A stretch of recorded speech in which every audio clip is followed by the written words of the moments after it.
Hello, good evening और नमस्ते सभी को। UK triple S C L T grade के लिए केमिस्ट्री के टॉप 500 जो मोस्ट इम्पॉर्टेंट प्रीवियस ईयर हैं या फिर बहुत बार जो क्वेश्चन रिपीट होते हैं उस सीरीज़ को हम आगे बढ़ा रहे हैं। तो कल आई थिंक ऑलमोस्ट 50 क्वेश्चंस हमने करे थे। आज भी कोशिश करेंगे नेक्स्ट 50 क्वेश्चंस करने की। आगे बढ़ने से पहले मैं एक बार ज़रा चेक कर लूँ वॉइस क्लियर है, स्क्रीन शेयर हो रही है। यस, मेरी तरफ से everything is okay. So let's start. तो शुरू करते हैं आगे क्वेश्चंस। ये जो क्वेश्चंस थे हम फोरेंसिक साइंस के कंप्लीट कर रहे थे। आप देख सकते हैं लास्ट क्लास में ये टॉपिक्स, ये क्वेश्चंस हमने किए थे। ठीक है, तो उसके बाद जो अब नेक्स्ट क्वेश्चन है इनको करते हैं, देखते हैं इनका पॉसिबल सॉल्यूशन क्या हो पाता है।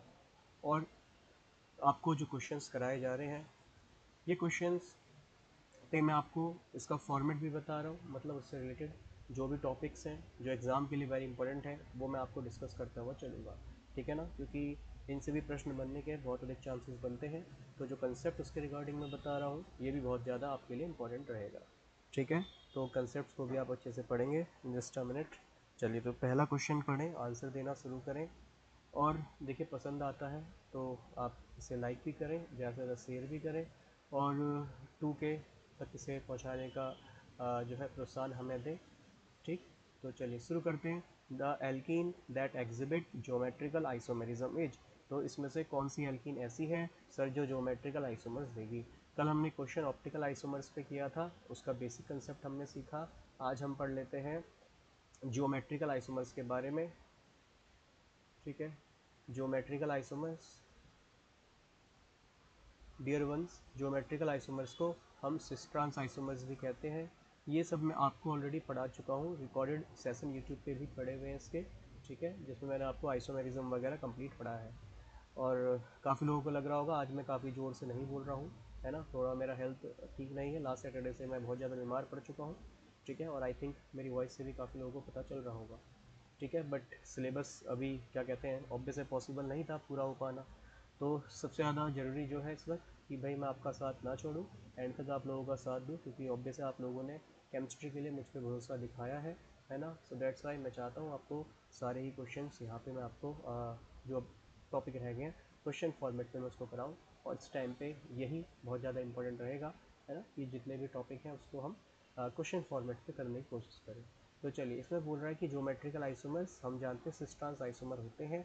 चलिए, तो सिस ट्रांस होने के लिए हमारे पास डबल बॉन्ड होना जरूरी है, और डबल बॉन्ड के पास जो कार्बन है उस पर अलग अलग ग्रुप लगे होने चाहिए।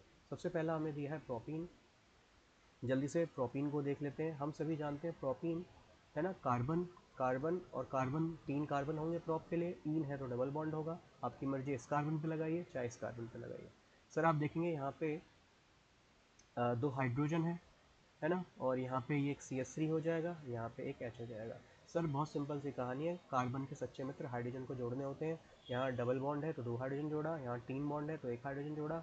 क्योंकि सर कार्बन के पास 4 ही बॉन्ड, 4 ही डंडे होंगे, क्योंकि इसको ऑक्टेट कंप्लीट करना होता है, स्टेप पूरा करना होता है, 8 इलेक्ट्रॉन पूरे करने होते हैं, और एक बॉन्ड में सर 2 इलेक्ट्रॉन होते हैं। ठीक है ना, तो हम यहाँ पे देख पा रहे हैं सिस ट्रांस होने के लिए अलग अलग ग्रुप होने चाहिए। अलग अलग कार्बन पे यहाँ CH3 है, बाकी यहाँ हाइड्रोजन हाइड्रोजन है, तो आप सिस ट्रांस नहीं बता सकते, है ना। और ये जितनी भी क्लासेस हैं ये हेल्प विशेषकर बायो वाले बच्चों को भी करेंगी, और ऑब्वियसली केमिस्ट्री वाले जो हमारे टीचर्स हैं, है ना, नॉट बच्चा कह के मैं टीचर कहूँ तो ज़्यादा अच्छा लगेगा, है ना, तो टीचर्स को भी बिल्कुल हेल्प करेगी। और इसमें एक मिनट दीजिएगा, आगे क्या दिया है प्रोटीन के बाद, एक मिनट ये वर्क नहीं कर रहा, ओके, 2 मिथाइल प्रोटीन। तो चलिए 2 मिथाइल प्रोटीन भी बना लेते हैं। तो ये है CH3, सेकेंड कार्बन पे मिथाइल होना चाहिए, और प्रोटीन। सर इसमें भी अगर मैं देख पाऊँ तो यहाँ पे हम सिस ट्रांस नहीं बता सकते, क्योंकि दोनों ये CH3 सेम कार्बन पे आ गए और ये दोनों हाइड्रोजन सेम कार्बन पे आ गए, जिसकी वजह से हम यहाँ सिस ट्रांस नहीं बता सकते। फिर क्वेश्चन एराइज होता है कि सर कहाँ बता सकते हैं। आगे देखते हैं ब्यूट टू इन। ब्यूट मतलब 4 कार्बन होगा, सेकेंड पोजिशन पर डबल बॉन्ड होगा, है ना। तो सर यहाँ भी एक हाइड्रोजन लगाइए, यहाँ भी एक हाइड्रोजन लगाइए। तो 2 अलग अलग कार्बन पे यदि आप देख पा रहे हैं ये CH3 और ये CH3 सेम साइड दिख रहा है ना। ये सर हाइड्रोजन और ये हाइड्रोजन सर सेम साइड दिख रहा है, और सेम साइड वाले को ही हम सिस बोलते हैं, है ना। सिस मतलब सेम साइड, सिमिलर सा साउंड हो रहा है ना। सिस मतलब सेम साइड लगे होंगे जो ग्रुप्स हैं। तो अब आपको समझ में आ गया होगा बाकी ऑप्शन क्यों नहीं है ना, बी ऑप्शन क्यों नहीं है। ए ऑप्शन क्यों नहीं है, क्योंकि समझ में आ रहा है यहाँ हाइड्रोजन है तो यहाँ CH3 है, यहाँ हाइड्रोजन है तो अब कहोगे हाइड्रोजन सेम साइड नहीं। अब देखो यहाँ CH3 और दूसरा ग्रुप सेम साइड नहीं है, दोनों ही हाइड्रोजन है। आप नहीं बता सकते कौन सेम साइड है कौन डिफरेंट साइड है, बट इस वाले स्ट्रक्चर में आप साफ दिख रहा है CH3 same side, HH same side है ना। ऐसे इसका ट्रांसफॉर्म आप बना के देखिएगा, बस CH3 को यहाँ पहुँचाइए, हाइड्रोजन को यहाँ पहुँचाइए, तो आप देखेंगे CH3 अपोजिट आ जाएगा, हाइड्रोजन अपोजिट आ जाएगा, सर इसका ट्रांसफॉर्म बन जाएगा।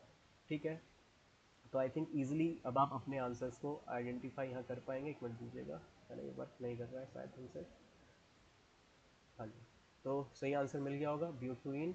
अब देखो उसको भी बना लो, चाहे तो 2 मिथाइल ब्यूटुइन है, इसको बना लेते हैं। देखो स्ट्रक्चर बनाना आना चाहिए, है ना। और स्ट्रक्चर वगैरह के लिए मैंने आपको बहुत बेसिक से पढ़ाया कि किस तरीके से स्ट्रक्चर बनते हैं। 2 मिथाइल ब्यूटुइन था शायद, है ना, 2 मिथाइल ब्यूटुइन। तो 2 पे मिथाइल लगाना है, तो ये CH3 हो गया, यहाँ पे एक और CH3 लगा दो, और ब्यूटुइन है तो यहाँ पे CH3 हो गया और ये H हो गया।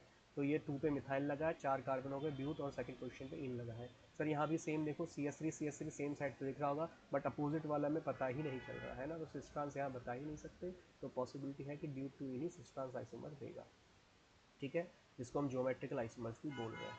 तो आई थिंक राइट आंसर आपको यहाँ पे पता चल गया है। आगे देख लेते हैं, presence of unsaturation in organic compound can be tested with. तो कह रहा है अगर किसी कंपाउंड के पास अनसैचुरेटेड मतलब डबल या ट्रिपल बॉन्ड है, आप सभी जानते हैं बॉन्डिंग जो है ना, ऑर्गेनिक मॉलिक्यूल्स में सैचुरेटेड और अनसैचुरेटेड होती है, संतृप्त और असंतृप्त होती है। संतृप्त में आप जानते हैं कार्बन कार्बन के बीच में सिंगल बॉन्ड होगा, जबकि अनसैचुरेटेड असंतृप्त में डबल या ट्रिपल बॉन्ड होगा। ठीक है, तो कह रहा है किसी भी कार्बन में अगर आपके पास डबल बॉन्ड या ट्रिपल बॉन्ड है तो उसके डिटेक्शन के लिए आप क्या यूज़ करेंगे। तो सिंपल सी बात है, अगर डबल बॉन्ड या ट्रिपल बॉन्ड हमारा मौजूद होता है तो आप इसमें ब्रोमीन डाल दीजिए इन प्रेजेंस ऑफ CCl4। ये इतनी प्यारी बच्चों रिएक्शन है, टेस्ट या डिटेक्शन ऑफ अनसैचुरेशन के काम आता है। मतलब जहाँ भी डबल बॉन्ड है ना वहाँ ही बता देता है। कैसे बता देगा, आप क्या करो, इथीन लो, है ना, इथीन गैस ले लो, उसको पानी में हल्का सा सॉल्व करने की कोशिश करो, नहीं होती है कोई बात नहीं, आप उसको गैस फॉर्म में ले लो, है ना, या कोई भी हायर एल्कीन यहाँ पे ले लो जो लिक्विड फॉर्म में ऑलरेडी एग्जिस्ट करता हो। आप इसमें Br2 डालिए तो आपको देखो यहाँ ऐसा प्रोडक्ट मिल जाएगा, है ना, विसिनल डाइब्रोमाइड मिल जाएगा। ठीक है, तो ये सर विसिनल डाइब्रोमाइड आपको मिल जाएगा, या सिंपल में इसका नाम कहना चाहूँ तो आप कह सकते हो 1,2 डाइब्रोमो इथेन, है ना, डाइब्रोमो इथेन। सर अगर मैं बात करता हूँ इस Br2 की, इस Br2 का जो कलर होता है कुछ आपको रेडिश या ऑरेंजिस कलर दिखाई देगा, है ना, ऑरेंजिस या रेड कलर इसका आपको दिखाई देगा। और जैसे ही इसमें आप मतलब इसकी रिएक्शन एल्कीन से कराओगे ये कलरलेस हो जाएगा, इसका कलर गायब हो जाएगा, है ना। तो टेस्ट फॉर एल्कीन के लिए बहुत इंपॉर्टेंट चीज़ है, आपको यह ध्यान में भी रखनी चाहिए। ठीक है, चलिए इसके अलावा और क्या क्या दिया है उसको भी एक बार देख लेते हैं। तो इसमें आंसर तो सिंपल मिल गया, Br2CCl4। इसके अलावा टोलेंस रिएजेंट जल्दी से देख लेते हैं। मुझे लगता नहीं है इस एग्ज़ाम में आपका ये टोलेंस वगैरह पूछेगा, बट एक बार क्विक रिवीजन इसका भी जल्दी से देख लेते हैं। ठीक है, रीजेंट्स पूछेगा बट उसमें टोलेंस रीजेंट पूछे जाने की संभावना मुझे कम लगती है, बट पूछा जाता है। आप जानते हैं यहाँ पे जो टोलेंस टेस्ट होता है इसको हम सिल्वर मिरर टेस्ट भी कहते हैं, कुछ बेसिक आइडिया देख लेते हैं, है ना सर, इसको सिल्वर मिरर टेस्ट भी कहते हैं। और जो आपका टोलेंस रिएजेंट एक्चुअली होता है ये क्या होता है, Ag, है ना, एमोनिकल सिल्वर नाइट्रेट सॉल्यूशन कहते हैं इसको, है ना। तो ये है आपका ammoniacal silver nitrate solution, Tollens reagent sorry. ठीक है, और ये एक माइल्ड ऑक्सीडाइजिंग एजेंट होता है, माइल्ड ऑक्सीडाइजिंग एजेंट, माइल्ड का मतलब बहुत, है ना, वीक इसको कह सकते हो। ऑक्सीडाइजिंग एजेंट मतलब ये ऑक्सीडेशन करने का सर काम करता है। ठीक है, और ये केवल ऑक्सीडाइज करता है एल्डिहाइड, है ना, ऑक्सीडाइज एल्डिहाइड, केवल एल्डिहाइड को ही ऑक्सीडाइज करता है, ये आपको ध्यान में रखना है। ठीक है, या फिर आ, ऐसे कीटोन्स को भी, है ना, काफ़ी लोग कहते हैं कि सर कीटोन्स को भी ऑक्सीडाइज कर देता है। इसका सबसे बेस्ट एग्जांपल आप देखते हैं फ्रक्टोज। हम देखते हैं टोलन जो है वो फ्रक्टोज को भी रिड्यूस कर देता है ना, और जबकि फ्रक्टोज एक एल्डो कीटोहेक्सोज होता है, उसमें कीटोनिक ग्रुप होता है ठीक है, कीटोनिक ग्रुप होने के बाद भी टोलेंस रेजेंट उसको ऑक्सीडाइज कर देता है। ऐसा क्यों कर देता है, तो ध्यान रखना, या तो एल्डिहाइड को ऑक्सीडाइज करेगा या फिर ऐसे कंपाउंड जिनके पास अल्फा हाइड्रोक्सी कीटोन होंगे, है ना, अल्फा हाइड्रोक्सी कीटोन होंगे। और ये अल्फा हाइड्रोक्सी कीटोन टोटोमेरिज्म के द्वारा बने होंगे। ये टोटोमेरिज्म वगैरह क्या है सब मैं आपको ऑलरेडी पढ़ा चुका हूँ, यूट्यूब पे मेरे बहुत सारे यहाँ पे सेशन पड़े हैं। ठीक है, इसीलिए आप लोगों से मैं हमेशा निवेदन करता हूँ इस बात का कि भाई शेयर ज़्यादा से ज़्यादा करें। काफ़ी बच्चे कहते हैं कि सर हमें आपकी क्लास शुरू से नहीं मिली, तो देखिए मैं आपसे ही कहता हूँ, अगर आप भी अगर आज जुड़ रहे हैं अगर ये बात कह के, तो आप इसको ज़्यादा से ज़्यादा शेयर करने की कोशिश करें, है ना। ऐसे इंपॉर्टेंट सेशंस, इंपॉर्टेंट क्लासेस आपके लिए मैं लेके आता रहूँगा। और आप देखते हैं हमारी जो क्लासेस होती हैं, सेशन होते हैं बहुत, मैं अपने आप तारीफ़ नहीं करूँगा, आप चाहे तो हमारे पुराने ज्वाइनिंग स्टूडेंट से आप पूछ सकते हैं जिन्होंने ऑलरेडी बैच ज्वाइन करे हैं, किस तरीके से हमारा बैच चलता है, किस तरीके से हम आपकी तैयारी कराते हैं, ठीक है ना। तो कोशिश करते हैं अपनी तरफ से पूरा देने की। जैसे ये एग्ज़ाम में सिलेबस बहुत वाइड था, फिर भी कोशिश करा कि मैक्सिमम सिलेबस आपका जो है कवर किया जाए, ठीक है। चलिए, तो ये था टोलेंस रिएजेंट, तो ध्यान में रखना ये एक माइल्ड ऑक्सीडाइजिंग एजेंट है, एल्डिहाइड या फिर आपके जो अल्फा हाइड्रोक्सी कीटोन है, जैसे फ्रक्टोस अपने आप को टॉटोमराइज करके अल्फा हाइड्रोक्सी कीटोन बना लेता है, तो फ्रक्टोस है ना जिसमें कीटोन ग्रुप है, क्योंकि एल्डिहाइड को ऑक्सीडाइज करता है, कीटोन को नहीं करता है, बट कीटोन के लिए एक स्पेसिफिक केस मैंने नीचे लिख दिया, कैसा अल्फा हाइड्रोक्सी कीटोन को ये ऑक्सीडाइज कर देगा, ठीक है। और जल्दी से देख लेते हैं कैसे ये हमें देखने को मिलता है। तो हमारे पास RCHO होता है, ठीक है। इसकी रिएक्शन हम कराते हैं आपके टोलेंस रीजन के साथ, तो 2AgNH3 का होल ट्वाइस, है ना। और इसमें आप डालेंगे 3 मॉलिक्यूल्स ऑफ हाइड्रोक्साइड, है ना। बेसिक सॉल्यूशन लेते हैं, एल्कलाइन सॉल्यूशन आप इसको बनाते हैं, तो यहाँ जो आपको एल्डिहाइड मिलेगा ये ऑक्सीडाइज हो जाएगा, और ये आपको जो है कार्बोक्सिलिक है ना सॉल्ट में आपको कन्वर्ट होता हुआ दिखाई देगा। अगर आप यहाँ Na ले रहे हो तो साथ में Na जुड़ जाएगा, यहाँ KOH ले रहे हो तो यहाँ K जुड़ जाएगा, है ना। और जो आपका सिल्वर है वो डिपॉजिट हो जाएगा, जिसकी वजह से हम उसको सिल्वर मिरर टेस्ट कहते हैं। साथ में यहाँ पे पानी और साथ में आपको अमोनिया यहाँ मिल जाएगा, ठीक है। तो ये इतनी सिंपल सी रिएक्शन है जिसमें क्या करना है, बस एल्डिहाइड को ऑक्सीडेशन कराना है ना। एल्डिहाइड का ऑक्सीडेशन कराना है, एल्डिहाइड का ऑक्सीडेशन कराने के लिए सर हम टोलेंस टेस्ट कर देते हैं, ठीक है। चलिए, इसके अलावा और क्या था एक बार जल्दी से देख लेते हैं। टोलेंस टेस्ट हमने देखा, और इसके अलावा चलो ग्रिग्नार्ड रिएजेंट, ये तो आप जानते हैं भाई, है ना, ग्रिग्नार्ड बाबू के बारे में। ग्रिग्नार्ड भैया ऑलरेडी ऑर्गेनोमेट्रिक भी मैंने यूट्यूब पे ऑलरेडी पढ़ाया हुआ है, अगर आप क्विक रिवीजन करना चाहते हैं, क्योंकि रिवीजन बेस पे वो टॉपिक सारे कराए गए हैं। तो ग्रिग्नार्ड रिएजेंट आप सभी जानते हैं RMgX होता है ना। जैसे नेमिंग करेंगे तो CH3 MgBr अगर लिखा है तो लेफ्ट टू राइट नेमिंग कर दीजिएगा, मिथाइल मैग्नीशियम ब्रोमाइड इसका नाम है, ठीक है। और इसके अलावा लास्ट क्या था, आई थिंक आपका यहाँ पे जो फोर्थ ऑप्शन दिया है, कर दीजिएगा, ये चेंज नहीं हो रहा है ना। ये दिया है फैलिंग सॉल्यूशन। चलो जल्दी से फैलिंग के बारे में भी दो बातें बता देता हूँ, है ना। तो फैलिंग सॉल्यूशन मुझे पर्सनली लगता है कि इससे ज़्यादा प्रश्न आएंगे, ठीक है, बट बुरे टाइम पर कुछ नहीं कह सकते, तो जल्दी से इसको वन बाय वन पढ़ लेते हैं। फैलिंग सॉल्यूशन जनरली दो सॉल्यूशन से मिलकर बना होता है, जिसको हम फैलिंग सॉल्यूशन A और B कहते हैं, है ना। फैलिंग सॉल्यूशन A और B से मिलके बना होता है, फैलिंग सॉल्यूशन B, ठीक है। तो ये फैलिंग सॉल्यूशन A और B से मिलके बना होता है, ये आपको ध्यान में रखना है। अब फैलिंग सॉल्यूशन A क्या होता है, ये कॉपर सल्फेट का सॉल्यूशन होता है, एक्वस कॉपर सल्फेट आप इसको कह सकते हो। जबकि जो आपका फैलिंग सॉल्यूशन यहाँ पे B है सर, ये सोडियम पोटेशियम टार्ट्रेट होता है, it is the sodium potassium tartrate. ऐसे सिंपल से प्रश्न भी कई बार आ जाते हैं, ठीक है। सोडियम पोटेशियम टार्टरेट होता है, ठीक। और इसको सोडियम पोटेशियम टार्टरेट को हम अल्कलाइन सॉल्यूशन मतलब NaOH वगैरह में घोल के रखते हैं। और जिनको स्ट्रक्चर देखना है सोडियम पोटेशियम टार्टरेट का, तो ऐसा कुछ स्ट्रक्चर देखने को मिलता है, ठीक है, ऐसा कुछ स्ट्रक्चर देखने को मिलता है। अच्छा, ये एक PYQ यहाँ से बड़ा इंपॉर्टेंट बनता है कि सोडियम पोटेशियम टार्टरेट को और क्या कहते हैं, तो इसको रोचल सॉल्ट भी कहते हैं, ध्यान में रखना, ये PYQ है, पूछा जा चुका है ना। कि which one of the following is Rochelle salt, या रोचल सॉल्ट इसमें से किस में हम यूज़ करते हैं, तो फैलिंग सॉल्यूशन हम यूज़ करते हैं, प्लीज़ को ध्यान में रखिएगा। अब फैलिंग सॉल्यूशन करता क्या है, सेम ये भी केवल एल्डिहाइड को ही ऑक्सीडाइज करेगा, है ना।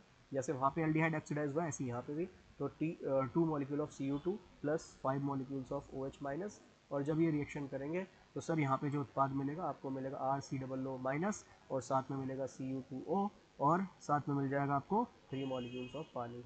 सर ये Cu2O ये आपको रेड कलर का PPT मिलता है, मतलब ऊपर वाली रिएक्शन में आपको सिल्वर डिपॉजिट होता हुआ दिखाई देगा, जिसको हम सिल्वर मिरर टेस्ट कह रहे हैं। और सर यहाँ पे आपको रेड PPT मिलेगा, मतलब जब फैलिंग सॉल्यूशन A और B को आप जब एल्डिहाइड्स में घोलोगे तो जनरली आपको लाल कलर का PPT मिलेगा, जो कन्फर्मेटरी बताएगा कि हाँ जी यहाँ पे एल्डिहाइड मौजूद है, ठीक है। तो चलिए आगे बढ़ते हैं, कंसेप्ट को आगे समझते हैं। इसके अलावा triple bond containing reactive intermediate कौन सा होता है, तो सिंपल है, ट्रिपल बॉन्ड वाला बेंजाइन होता है। हमारे सिलेबस में नहीं है, बट हाँ ये फॉरेंसिक साइंस में पूछा, वहाँ सिलेबस का पार्ट था। तो बेंजाइन होता है, बेंजीन है, बेंजीन के बाद एक ट्रिपल बॉन्ड और लगा दो, बहुत सिंपल सा प्रश्न है। मतलब फॉरेंसिक साइंस का जो एग्जाम है ना बहुत ईजी है, बच्चों ने 80+ मार्क्स बड़े प्यार से स्कोर करे, मतलब 75 में से आप मान के चलिए बच्चों ने 65+ बड़े प्यार से यहाँ पे अचीव किया है ना। रीज़न इज़ दैट क्योंकि देख रहे हो किस तरीके से पेपर बहुत सिंपल आया है। बाकी कार्बोनियम जिसको हम कार्बोकटायन कहते हैं, है ना, ऑलरेडी ये सब आपको यूट्यूब पे भी मैंने पढ़ाया हुआ है। नाइट्रीन हमारे सिलेबस का पार्ट नहीं है ना, नाइट्रीन जनरली ये होता है, ठीक है, आर ये एन इस पे होंगे, ये लोन पेयर ऑफ इलेक्ट्रॉन, है ना। तो ये आपको कल भी बताया था, जैसे कार्बीन है ना, कल भी बताया था आपकी sp2 और sp कार्बीन होती है। जल्दी से आप मुझे कमेंट में बताएंगे कि sp2 कार्बीन सिंगलेट होती है या sp सिंगलेट होती है, कौन सी सिंगलेट होती है, कौन सी ट्रिपलेट होती है, आप मुझे बताएंगे। आगे आते हैं, देखो ये क्वेश्चन कल भी था हमारा, है ना, एरोमेटिक कंपाउंड मस्ट ओबे, एरोमेटिक कंपाउंड जो है कौन से रूल को ओबे करते हैं, तो हम सभी जानते हैं। तो बहुत सिंपल, इतना सिंपल देखो क्वेश्चन पेपर किस तरीके से बनाया गया है ना। हालांकि क्वेश्चन पेपर ये अच्छा है कि इसमें सभी बच्चे है ना बराबर हो जाएंगे, क्योंकि ये बहुत इजी पेपर बना है। पर इस पेपर में आप समझिए जब 11 पद आते हैं, क्योंकि इसमें केवल 11 ही पद है और 5 सब्जेक्ट है, इतना इजी पेपर बनाने का क्या मतलब बनता है ना। फिर आप कैसे जस्टिफाई कर पाएंगे कि कौन सा बच्चा किस सब्जेक्ट का पेपर ईजी रहा, हार्ड रहा, कैसे इस चीज़ को कर पाएंगे एनालाइज, है ना। खैर, मैं यहाँ पे डिफरेंट कंपाउंड बना के दिखाया था, बट मैं इसको स्किप करता हूँ, डायरेक्ट रूल पे ही आता हूँ, है ना। तो रूल पे आते हैं। एरोमेटिक कंपाउंड जनरली सेम कुछ कंडीशन होती है कि सर ये sp2 होंगे, प्लेनर होंगे। इससे भी पहले आप चेक करो क्या ये साइक्लिक है, क्या ये साइक्लिक है, सर क्या ये कंजुगेटेड है, इतनी बात जरूर चेक करना। ये कॉमन है, ये कॉमन है, ठीक है, ये कॉमन है। हक्कल रूल ऐसे करके लिख लो, है ना, हक्कल रूल, और इधर लिख लो एरोमेटिक, ठीक है, और इधर लिख लो एंटी एरोमेटिक, ठीक है। अच्छा, अब ये हक्कल रूल क्या होता है, एरोमेटिक है तो हक्कल रूल कहता है कि 4n + 2 पाई इलेक्ट्रॉन सिस्टम होगा, है ना, और एंटी एरोमेटिक होगा तो 4n पाई इलेक्ट्रॉन सिस्टम होगा। बाकी इसके अलावा साइक्लिक, है ना, कंजुगेटेड होना चाहिए। इस तरह पे इस तरह के जो आपके क्वेश्चन है मैं प्रैक्टिस ऑलरेडी करा चुका हूँ, ठीक है।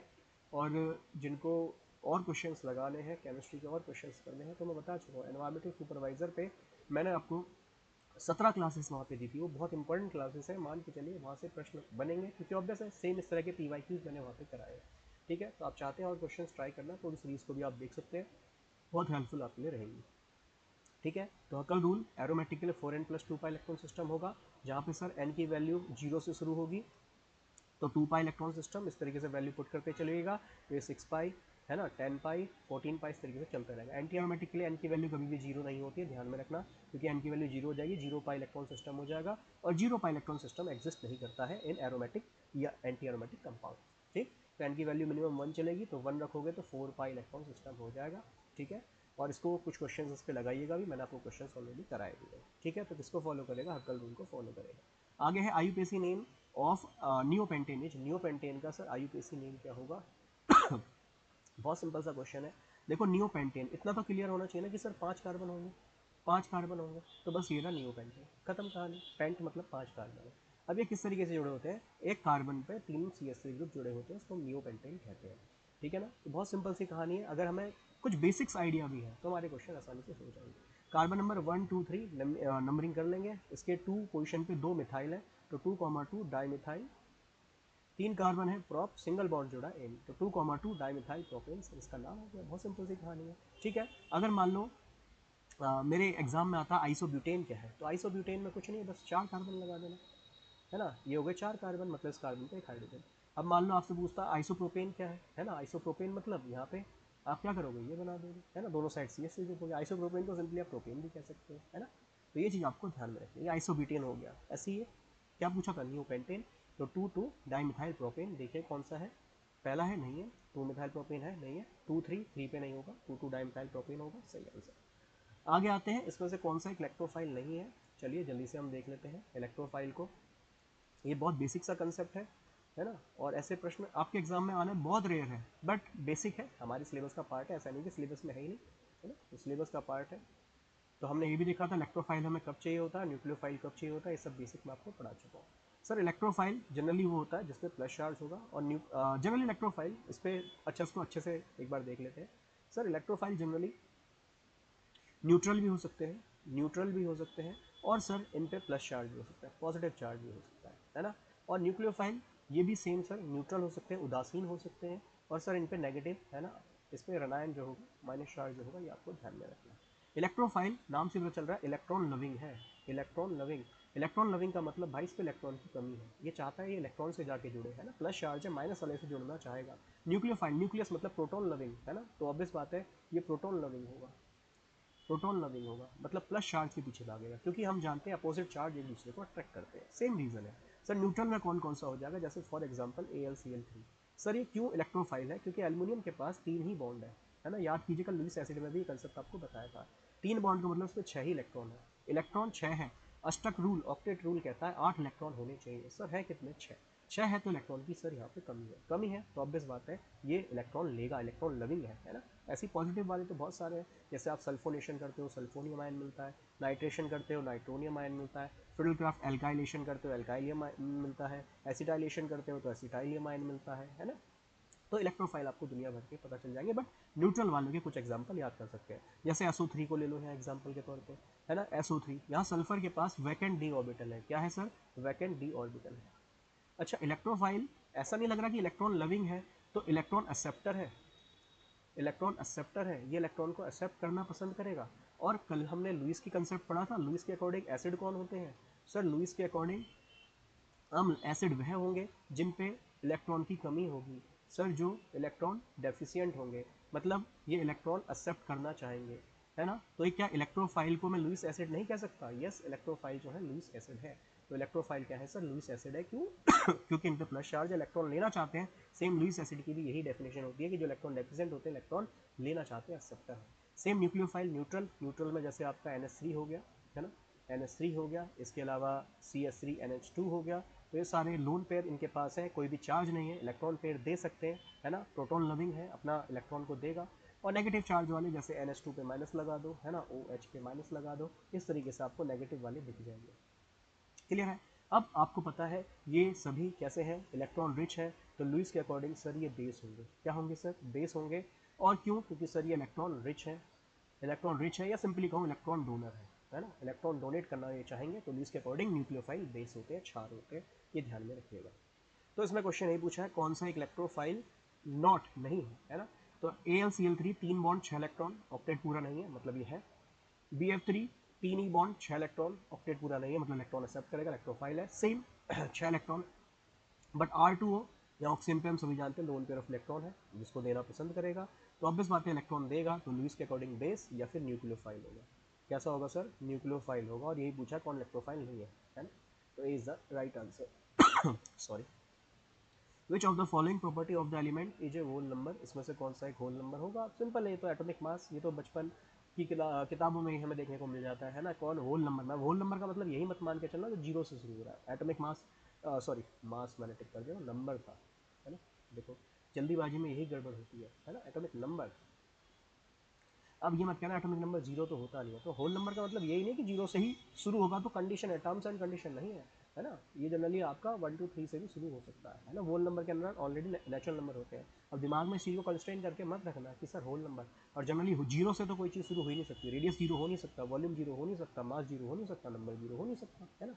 तो 1 से लेके चलो, 1 से जो है किसका चलता है, तो आपको पता है, अगर आप मास की बात करोगे सर कहोगे हाइड्रोजन का मास तो 1 होता है, नहीं बेटा जी 0.001 म्यू होता है ना, तो ध्यान रखना करेक्ट 1 नहीं होता है, तो इसलिए होल नंबर में कौन आएगा, एटॉमिक नंबर आएगा, ध्यान रखना।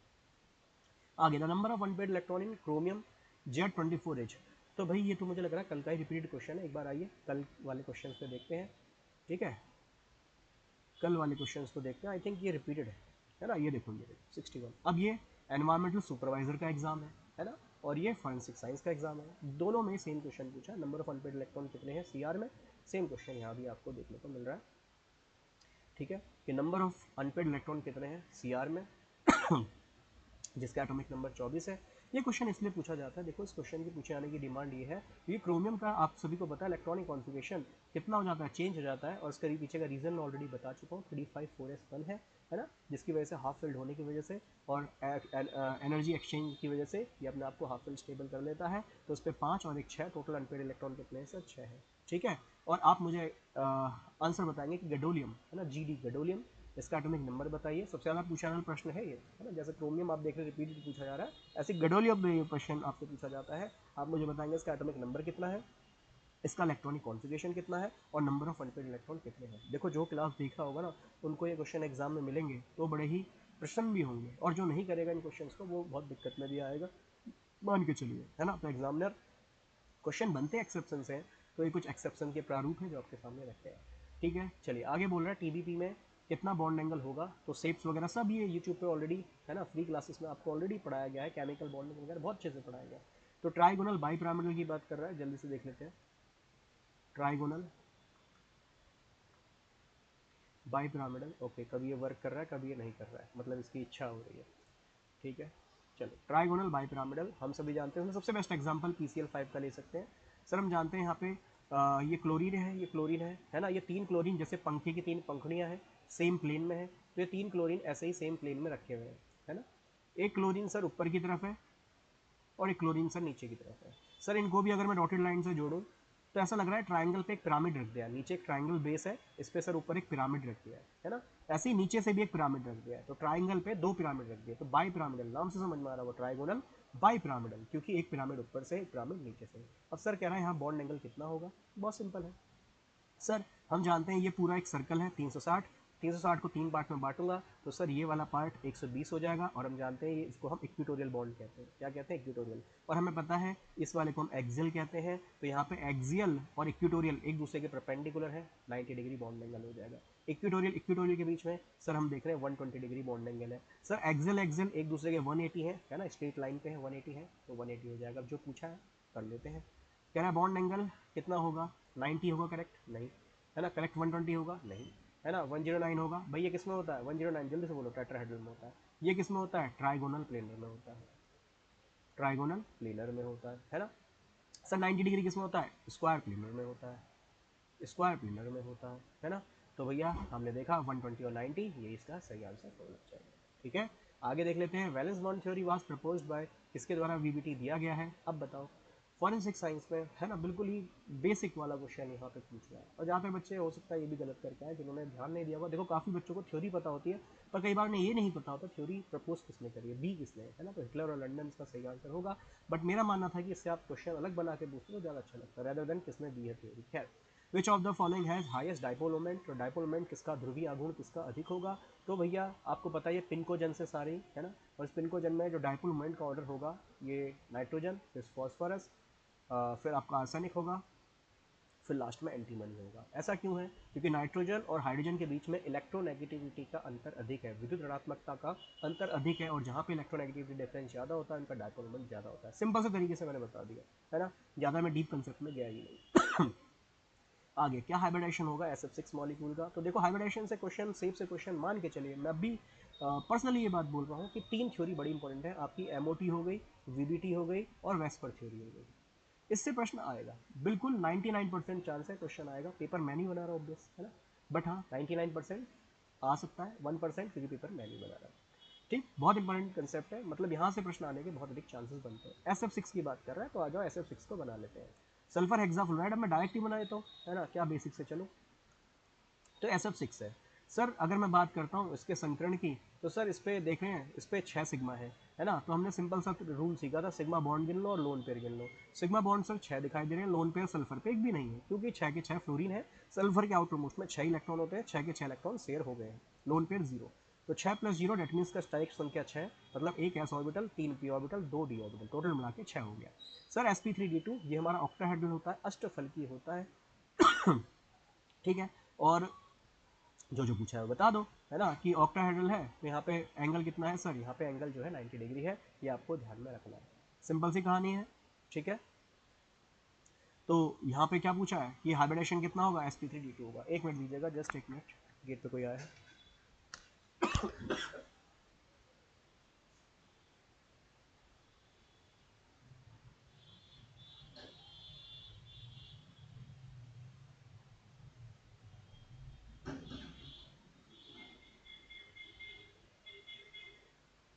सॉरी फॉर द इंटरप्शन, एक मिनट दीजिएगा बस।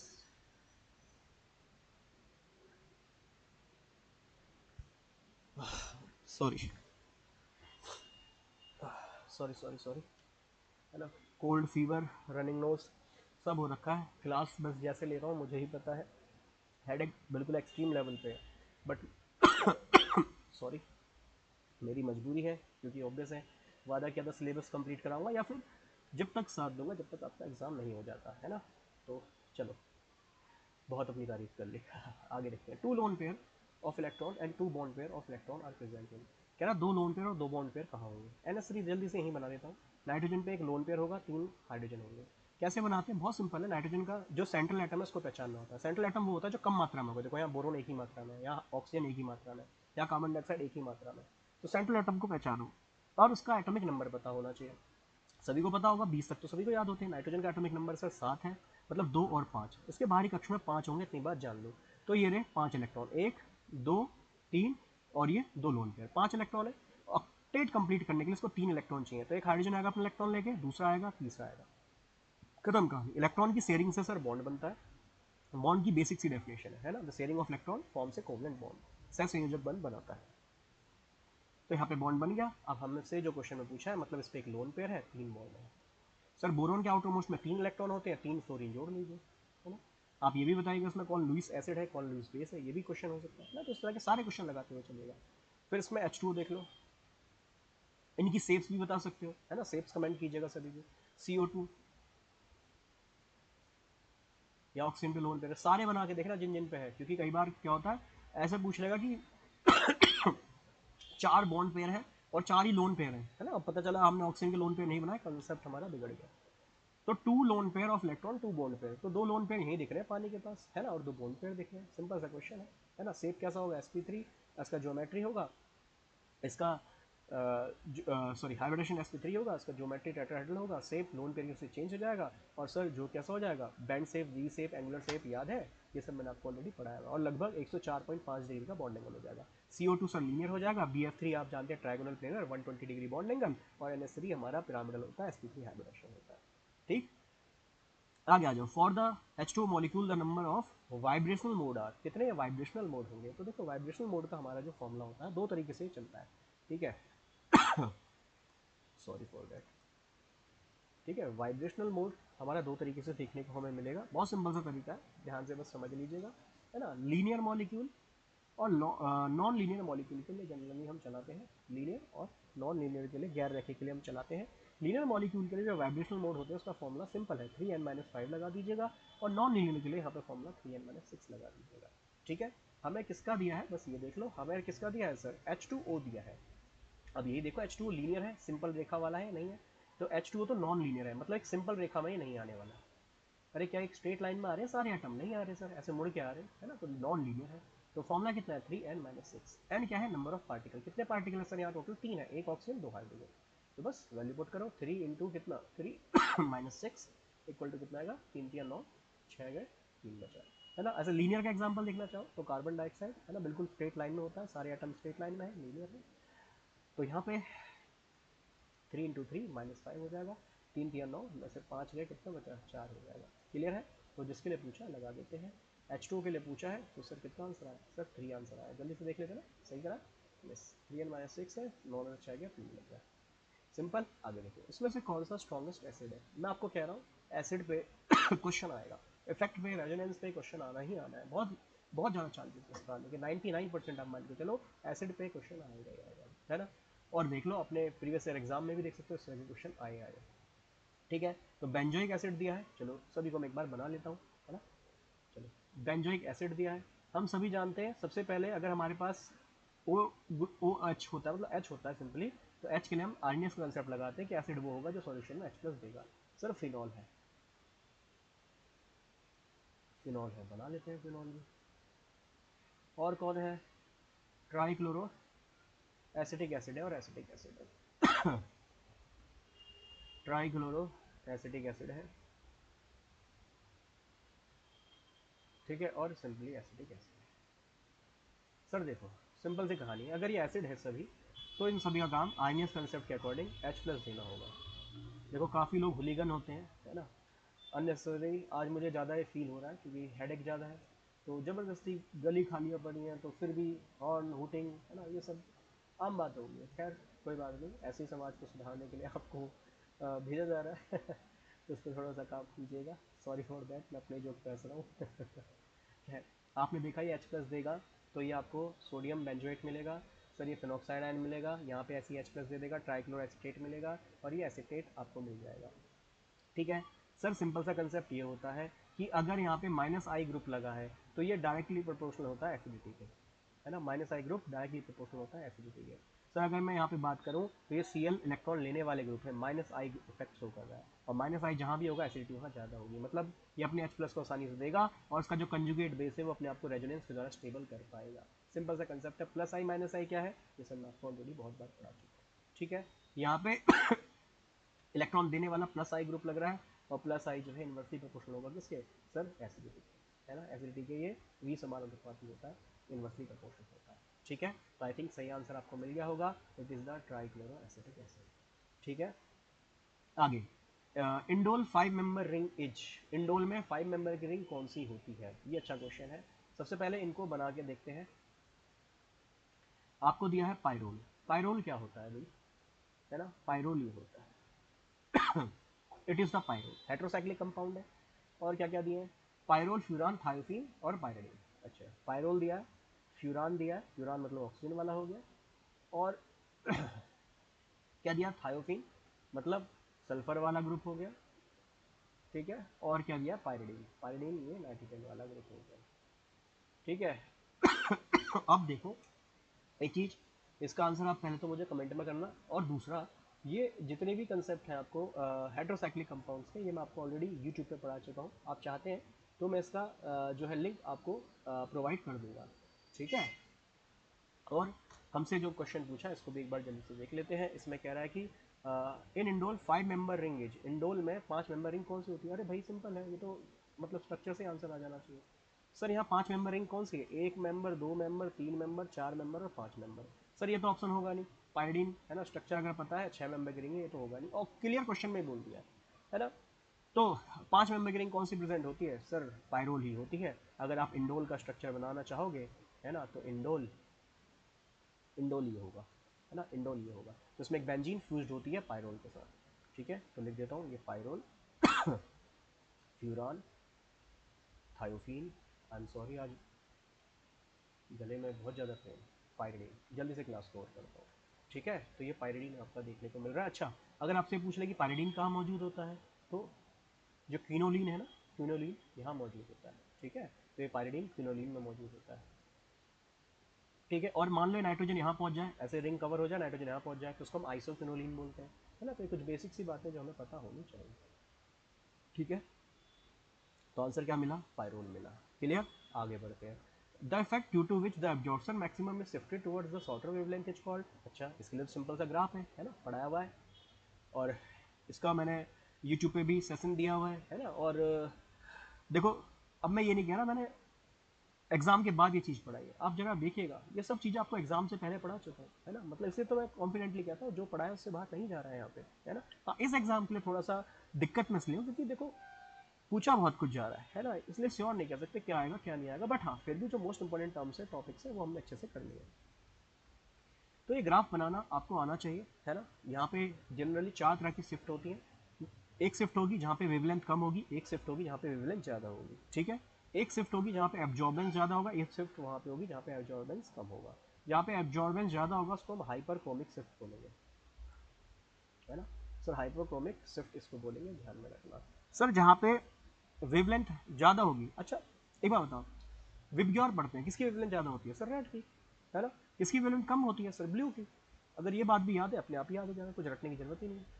और इस ब्लू शिफ्ट को हम हाइप्सोक्रोमिक शिफ्ट भी कहते हैं। क्या कहते हैं, हाइप्सोक्रोमिक शिफ्ट, है ना। और रेड को हम बैथोक्रोमिक कहते हैं। काफ़ी बार कंफ्यूजन होती है, ध्यान रखना, ब्लू बैथो नहीं है, है ना। तो ब्लू बैथोक्रोमिक शिफ्ट नहीं है, कौन है, रेड है।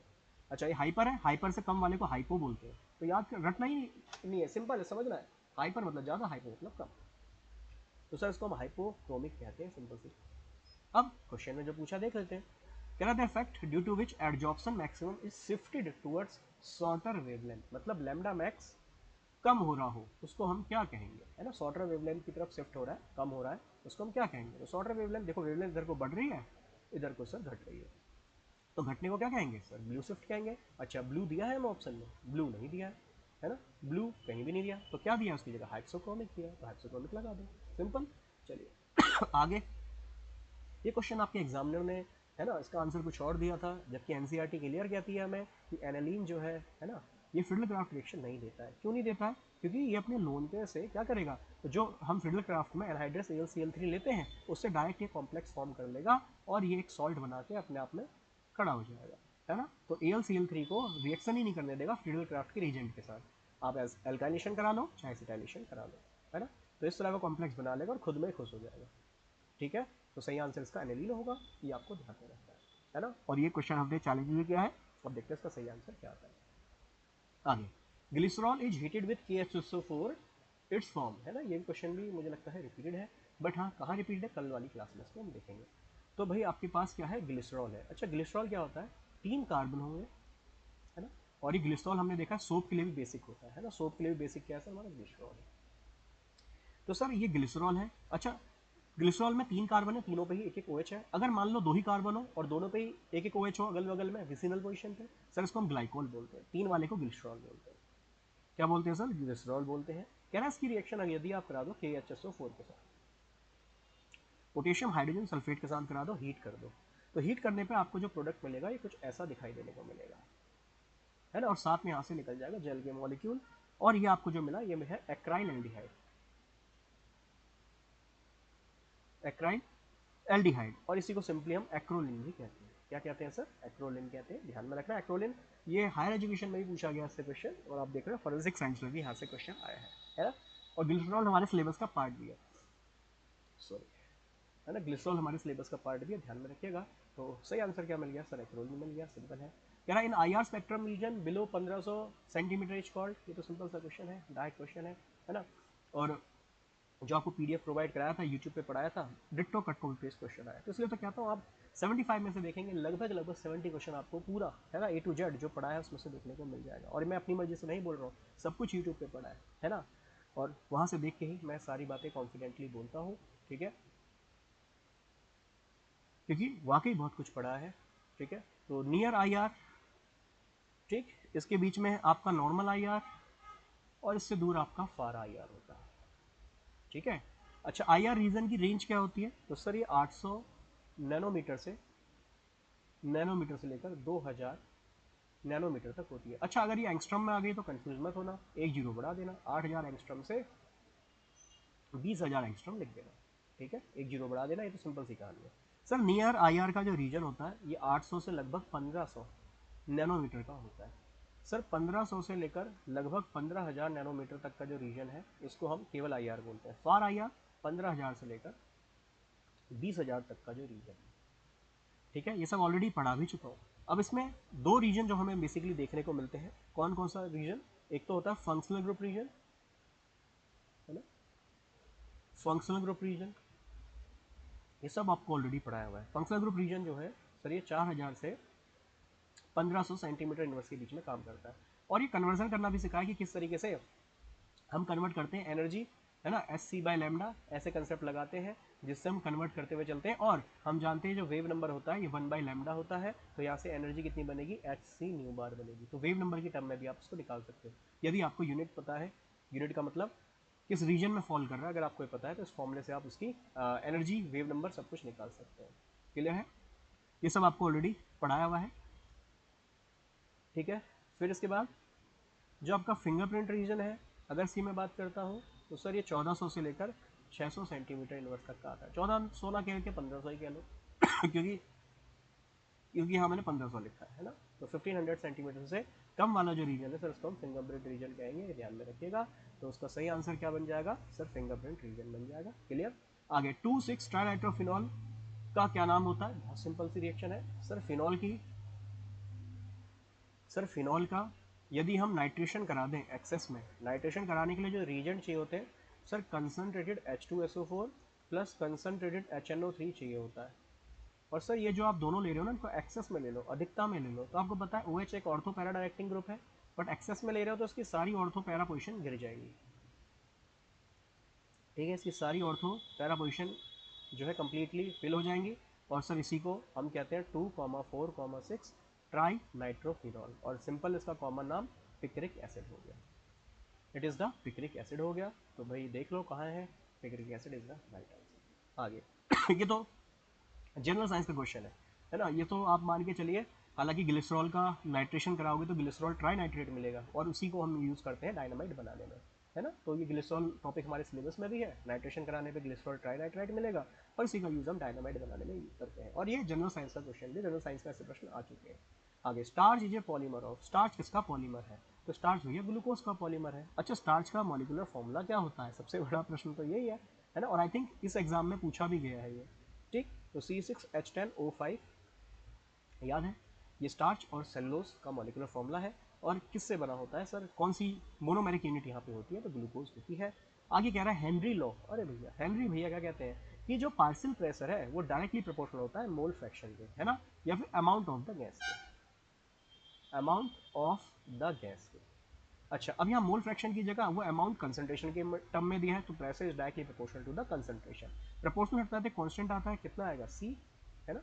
और यहाँ पे के एच हमारा हेनरी कांस्टेंट हो जाएगा, है ना। तो कौन सा ऑप्शन है, पहला है, नहीं है, पी बराबर सी के एच। अच्छा, दूसरा है दिखा, तो B option is the right option. Clear. आगे देख लो भैया, क्वेश्चन हमारे सिलेबस में कार्नो इंजन सिलेबस में दिया है, बहुत वाइड सिलेबस दिया, थर्मोडायनेमिक्स में कार्नो इंजन दिया हुआ है तो एफिशिएंसी कैसे निकालते हैं हीट इंजन की, एक बार जल्दी से कार्नो इंजन को रिवाइज कर लेते हैं। पूरा डिटेल में नहीं जा रहा, डेरिवेशन नहीं करा रहा, समझना बात को, मेन मेन इंपॉर्टेंट जो बातें हैं वो आपको समझाऊंगा। कार्नो इंजन में आपके पास होता क्या है सर, बहुत सिंपल सी कहानी है। आपके पास एक ऐसा सिस्टम होगा जिसमें से हीट निकलेगी, है ना, बहुत हाई हीट होगी, तो उसे हाई हीट लिख देता हूँ, हाई हीट, ठीक है। इससे हाई हीट होगी, तो इसी से आपका जो इंजन बनेगा वो हीट इंजन होगा। सर इसी से जो वर्क डन होगा, मतलब इंजन गर्म हुआ, उससे कुछ काम हुआ, है ना। जितने भी आपके इंजन होते हैं इसी प्रोसेस पे काम करते हैं, पेट्रोल जलता है ना जिसको हम कंबस्टिबल इंजन बोलते हैं, ठीक है। तो हाई हीट से लो हीट की तरफ या लो टेम्परेचर की तरफ आपका जो सब्सटेंस है या पिस्टन है वो रन करेगा, और पिस्टन रन करेगा तो वहीं से आपका वर्क होगा। कैसे होगा जरा समझते हैं बेसिक से एग्जाम्पल से भी। देखो, ये आपका सोर्स है जहां से बहुत ज़्यादा हीट निकल रही है, हाई टेम्परेचर TH। ये आपका इंसुलेटेड स्टैंड मान लो, ठीक है। और ये सिंक है, मतलब लो टेम्परेचर है, कोल्ड टेम्परेचर। सिंक मतलब यहाँ इतनी भी हीट निकलेगी यहाँ पे आके छोड़ देगा। सर जरा केस को समझना, ये एक सिलेंडर है जिसके इंसुलेटेड कोने हैं, इंसुलेटेड कोने हैं, पर बेस कैसा है, कंडक्टिंग। कंडक्टिंग क्यों, क्योंकि जब यहाँ से टेम्परेचर दोगे तो भैया ये हीट कंडक्ट करेगा, और उसके अंदर जो गैस भरी है ना, उस गैस को ये एक्सपेंड करेगा। भाई आपको पता है जब टेम्परेचर मिलेगा तो गैस दूर दूर भागेगी, तो सर सबसे पहले केस होगा एक्सपेंशन का। फिर हम उसके ऊपर रखेंगे, फिर कोशिश करेंगे भाई एक बार तो कांस्टेंट हीट पे, है ना, हीट को फिक्स करा, कांस्टेंट हीट का मतलब आइसोथर्मल कंडीशन TH पे, हमने कांस्टेंट हीट पे आइसोथर्मल कंडीशन पे एक बार गैस को एक्सपेंड करा, क्योंकि हीट दोगे, क्योंकि इसका कंडक्टिंग बेस है, हीट मिलेगी, गैस एक्सपेंड होगी। सर फिर दूसरा हमने आइसोलेटेड स्टैंड पे रखा ताकि हीट ना निकले, अब इसके अंदर की हमने हीट कांस्टेंट कर दी, एडियाबैटिक कंडीशन लगा ली। अब इसमें एडियाबैटिक पे कितना एक्सपेंशन होगा वो देखेंगे। फिर इसके बाद हम ला के यहाँ पे सिंक पे रख देंगे, ठीक है, एक्सपेंशन हो गया मान लो, अब ये सिंक पे ला के रख दिया। अब इसके बाद वापस इस प्रोसेस को करेंगे, क्योंकि साइक्लिक प्रोसेस है, पहले यहाँ से यहाँ जाएंगे, देन वापस सिंक से यहाँ जाएंगे। अब करेंगे क्या, क्योंकि सिंक पर पहुंचने तक ये अपने आपको मैक्सिमम गैस एक्सपेंड कर चुकी होगी, मैक्सिमम दूरी पे जा चुकी होगी, है ना। देख लो यहाँ नीचे है पिस्टन, यहाँ थोड़ा ऊपर आया, यहाँ बिल्कुल मैक्सिमम ऊपर आ गया। अब समझो, अब हम क्या काम करेंगे, अब हम इधर की तरफ तो एक्सपेंशन कर रहे हैं क्योंकि हीट मिल रही है, एक्सपेंशन हो रहा है, और जब वापस आएंगे तो कंप्रेशन होगा। तो भैया सबसे पहली बात, जो आपका कार्नो इंजन है, हीट इंजन है, ये एक्सपेंशन और कंप्रेशन पे काम करता है। ये एक साइकिल चलती रहती है जिसमें एक्सपेंशन और कंप्रेशन होता रहता है। किस तरीके से होता है, ग्राफिकली इसको समझने की कोशिश कीजिएगा, है ना। कार्नो इंजन का ग्राफ, मैं डेरिवेशन तो नहीं करा रहा, डायरेक्ट आपको बस कंसेप्ट बता रहा हूँ। सबसे पहले सर हम यहाँ ए पॉइंट पे थे, मतलब उस सोर्स पे थे, क्योंकि पहली बात हीट तो मिलना जरूरी, जब हीट मिलेगा जब भी कुछ काम होगा। सर पहले हमने देखा एक्सपेंशन हो रहा है, एक्सपेंशन का मतलब वॉल्यूम बढ़ेगा, तो देखो वॉल्यूम की साइड में इस ग्राफ को बढ़ा रहा हूँ, ठीक है। कैसी कंडीशन पे हो रहा है, TH मतलब सेम टेम्परेचर आइसोथर्मल कंडीशन पे, ठीक है। तो सर सबसे पहले हम आइसोथर्मल एक्सपेंशन कर रहे हैं, इसके बाद एक पॉइंट पे पहुंचूंगा, इसके बाद एक्सपेंशन नहीं हो पाएगा। फिर मैंने क्या करा, इसको सोर्स से उठाया, इंसुलेटेड स्टैंड पे रखा, अब एडियाबैटिक, क्योंकि कोई भी हीट नहीं दे रहा, कोई भी टेम्परेचर नहीं बढ़ा रहा, तो अब अंदर का हीट कांस्टेंट हो गया। अब चेक कर रहा हूँ कि इस हीट पे भी क्या एक्सपेंशन हो सकता है, हमने देखा हाँ एक्सपेंशन हुआ है मतलब अगला जो एक्सपेंशन हो रहा है ये एडियाबैटिक एक्सपेंशन हो रहा है, एडियाबैटिक एक्सपेंशन। आइसोथर्मल का मतलब सर टेम्परेचर कांस्टेंट हो गया, एडियाबैटिक का मतलब सर हीट कांस्टेंट हो गई, यहाँ से ये भी ध्यान रखना शुरू कर सकते हैं कि हीट कांस्टेंट हो गई। इसके बाद सर मैंने जैसे सिंक पे लाया, अब मैं क्या काम करूंगा, सेकंड साइकिल शुरू कर रहा हूँ जिसको हम कंप्रेशन कहेंगे। अब दबाना शुरू कर रहा हूँ, कंप्रेस करना शुरू कर रहा हूँ, दबाऊंगा तो आप सभी को पता है वॉल्यूम कम होता हुआ दिखाई देगा, तो भाई वॉल्यूम कम हो जाएगा, उल्टा चला जाएगा ग्राफ, है कि नहीं। अब ये कौन सी कंडीशन पर है, सेम आइसोथर्मल कंडीशन पर, क्योंकि मैंने भी सिंक के ऊपर रखा हुआ है ना, तो आइसोथर्मल कंप्रेशन हो रहा है। और फिर वापस आ जाएगा ए पे, जहां पॉइंट ए से शुरू कर रहा है ना, जहां पॉइंट ए से शुरू कर रहा है वहां पे वापस आ जाएगा। तो पॉइंट ए हो गया, पॉइंट बी हो गया, पॉइंट सी हो गया, पॉइंट डी हो गया, ठीक है। और ये लास्ट एडियाबैटिक कंप्रेशन हो जाएगा, फिर वापस से सोर्स पे पहुंच जाएगा। तो उसमें 4 स्टेप होते हैं, आपको ध्यान में रखना है। अब हम यहाँ पे निकालते हैं कि किसी इंजन की एफिशिएंसी, दक्षता कितनी है, तो उसको हम ईटा से निकालते हैं। और वो क्या होता है सर, वो होता है हीट बट्टे में वर्क डन। क्या होता है सर, हीट बट्टे में वर्क डन। और जब वर्क की वैल्यू निकालते हैं तो ये आती है कितना, heat of hot body minus heat of cold body upon में हीट ऑफ हॉट बॉडी, है ना। और हम जानते हैं हीट और टेम्परेचर डायरेक्टली प्रोपोर्शनल होता है, तो उसको हम ऐसे भी लिख सकते हैं TH माइनस TC अपॉन में TH। H मतलब हॉट बॉडी हो गया, C मतलब कोल्ड बॉडी हो गया, H मतलब सोर्स हो गया, C मतलब यहाँ सिंक हो गया। या इसको ऐसे करके भी लिखा जा सकता है, 1 माइनस के कितना QC बट्टे में QH इक्वल टू 1 माइनस के TC बट्टे में TH, है ना। एलसीएम लेके सेपरेट कर दिया। फिर इसको अगर आगे सॉल्व करोगे तो QC बट्टे में QH इक्वल टू कितना आ जाएगा, TC बट्टे में TH आ जाएगा। देखो भाई, ये कभी काम कर रहा है कभी नहीं कर रहा, अपनी मर्जी का स्टार्ट हो रहा है ना। तो ये भी इसका आउटकम है, ये भी ध्यान में रखना, ठीक है। हीट एट कांस्टेंट मतलब हीट कोल्ड बॉडी का हीट हॉट बॉडी का रेशियो बराबर होगा temperature cold body temperature hot body के, ठीक है। तो अब क्वेश्चन को भी देख लेते हैं, कह रहा कौन सा होगा, तो W अपॉन में Q2। अच्छा अब यहाँ देखो हॉट और कोल्ड नहीं दिया है ना, हॉट और कोल्ड नहीं दिया, मतलब क्वेश्चन में बड़ी ही दिक्कत दे दी। अच्छा ईटा बराबर होता कितना है, तो वर्क अपॉन में एफिशिएंसी होता है, तो वर्क अपॉन में एफिशिएंसी कहाँ नहीं है, यहाँ नहीं है, पहले तो ये हटा दो, ठीक है। अच्छा 2 मतलब बेसिकली इन्होंने दिया नहीं है, देना चाहिए था, T2 is greater than T1। देखो इसलिए तो मैं कहता हूँ यूपीएससी बस एग्जाम को ऐसे ही बना देता है, उसे मतलब नहीं है ढंग से बताने से, एलोबरेट करने से, और वो जानबूझ के मुझे लगता है चाहते हैं कि क्वेश्चन गलत हो जानबूझ के और वैकेंसी डिले हो, है ना। तो ऑब्वियस है यहाँ पे अगर T2 ग्रेटर देन T1 की कंडीशन लोगे तो पहला ऑप्शन नहीं होगा, है ना। और अब देखना यहाँ W अपॉन में Q2, अब देखो ये ऑप्शन क्वेश्चन चैलेंजेबल बनता है ना। तो Q W अपॉन में Q2, अब देखो T2 माइनस T1 अपॉन में, अच्छा T1 है ना, नहीं बनेगा, सॉरी सॉरी B गलत हो जाएगा, T2 आना चाहिए, है ना, तो D ऑप्शन राइट बन जाएगा, I am sorry for that, है ना। आगे द सॉल्युबिलिटी ऑफ MgOH का होल ट्वाइस, सॉल्युबिलिटी चलो निकालते हैं। सॉल्युबिलिटी पे क्वेश्चन आने के बहुत अधिक चांसेस बनते हैं, प्रैक्टिस कर जाएगा क्वेश्चन, है ना। तो MgOH का होल ट्वाइस है, ब्रेक करता हूँ सर, ये टूटेगा। सॉल्युबिलिटी का मतलब ये होता है कितना पानी में सॉल्युबल है, सॉल्युबल जब होगा जब वो टूटेगा। सर अगर मान लो इसकी सॉल्युबिलिटी S है, क्योंकि एक मॉलिक्यूल में टूट रहा है, तो ये 2 मॉलिक्यूल में टूट रहा है, इसकी सॉल्युबिलिटी 2S हो जाएगी। अब एक सॉल्युबिलिटी प्रोडक्ट होता है KSP, ये KSP बराबर होता है कंसंट्रेशन ऑफ Mg की पावर 2 इनटू में कंसंट्रेशन ऑफ OH की पावर 2। मैंने आपको बताया था स्टिचोमेट्री इसकी 1 है, इसकी 2 है, और जो स्टिचोमेट्री होती है वो पावर में पहुंच जाती है, लॉ ऑफ मास एक्शन में हमने पढ़ा था, ठीक है। अब Mg की ऑब्वियस बात है कंसंट्रेशन है, सॉल्युबिलिटी की टर्म में दिया तो S इनटू में OH की कितना दिया है 2S, और इसकी पावर कितना सर 2, ठीक है। अच्छा आई थिंक इन्होंने वैल्यू दी हुई है ना, S2S नहीं दिया, अच्छा इसने सॉल्युबिलिटी √2 दिया है ना, तो यहाँ √2 पुट कर दूंगा, और यहाँ 2S बराबर कितना हो जाएगा 2√2 हो जाएगा, ठीक है, कोई बात नहीं, यहाँ पुट कर देता हूँ, ठीक है। तो ये कितना हो जाएगा, √2 हो जाएगा, और सर ये कितना हो जाएगा 2√2 हो जाएगा, इसकी पावर 2। तो सर ये √2 इंटू में 2 जा 4, और √2 कितना होता है, √2 की पावर 2 ही होता है, 4 2 जा 8 √2 ऑप्शन में है क्या। अच्छा देखो लास्ट ये मैंने क्वेश्चन जब कराया हुआ है ना, जब उसका ऑप्शन मैं आपको बताया था, तो मैंने कह दिया था ऑप्शन इसका जो है दिक्कत वाला है, ऐसा नहीं है, शायद मैंने अपना पूरा 100% दिमाग लगा के क्वेश्चन नहीं करा, देखो आज ये सॉल्व हो गया, है ना। ऐसा नहीं कि मैंने घर से भी प्रैक्टिस करी इसकी, आज ये सॉल्व हो गया, उस दिन पता नहीं क्या वैल्यू पुट करा था, क्वेश्चन ऐसे ही करा होगा, देखना जरा से, है ना। पर गड़बड़ कहाँ होगी आप देख पा रहे हो, है ना, गड़बड़ हो गई सॉल्यूशन करने में, सेम मेथड लगाया होगा, सॉल्यूशन करने में गड़बड़ कर दी, और यही कई बार होता है एग्जाम में, अगर अपने माइंड को पीसफुली नहीं चलाते हैं तो कई बार हम सही क्वेश्चन को भी गलत कराते हैं, है ना। तो नहीं करना, ध्यान में रखना। आगे देख लेते हैं अगला जल्दी से कंसेप्ट, क्या कह रहा है, एक मिनट दीजिएगा सॉरी, कह रहा है अच्छा ये विच of the following polymer is not an example of chain growth polymer, उसमें से चेन ग्रोथ पॉलीमर का सर कौन सा एग्जाम्पल नहीं है, ओके चेन ग्रोथ का नहीं है। ओके सर, सबसे पहले क्या दिया है मेरे हिसाब से टेफ्लॉन दिया है ना। टेफ्लॉन, कोई मुझे बताया टेफ्लॉन क्या होता है। जनरली मोनोमर और सॉरी पॉलीमर से बहुत क्वेश्चन आते हैं कि सर इसका मोनोमर क्या है, उसका पॉलीमर क्या है, और मान के चलिए बहुत सारे क्वेश्चन यहाँ से देखने को मिलते हैं।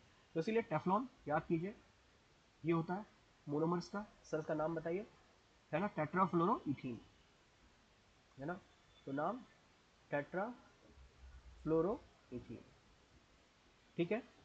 ये पॉलीमर जो बनाएगा इसी को हम टेफ्लॉन कहते हैं। सर इसी को हम टेफ्लॉन कहते हैं, ठीक है।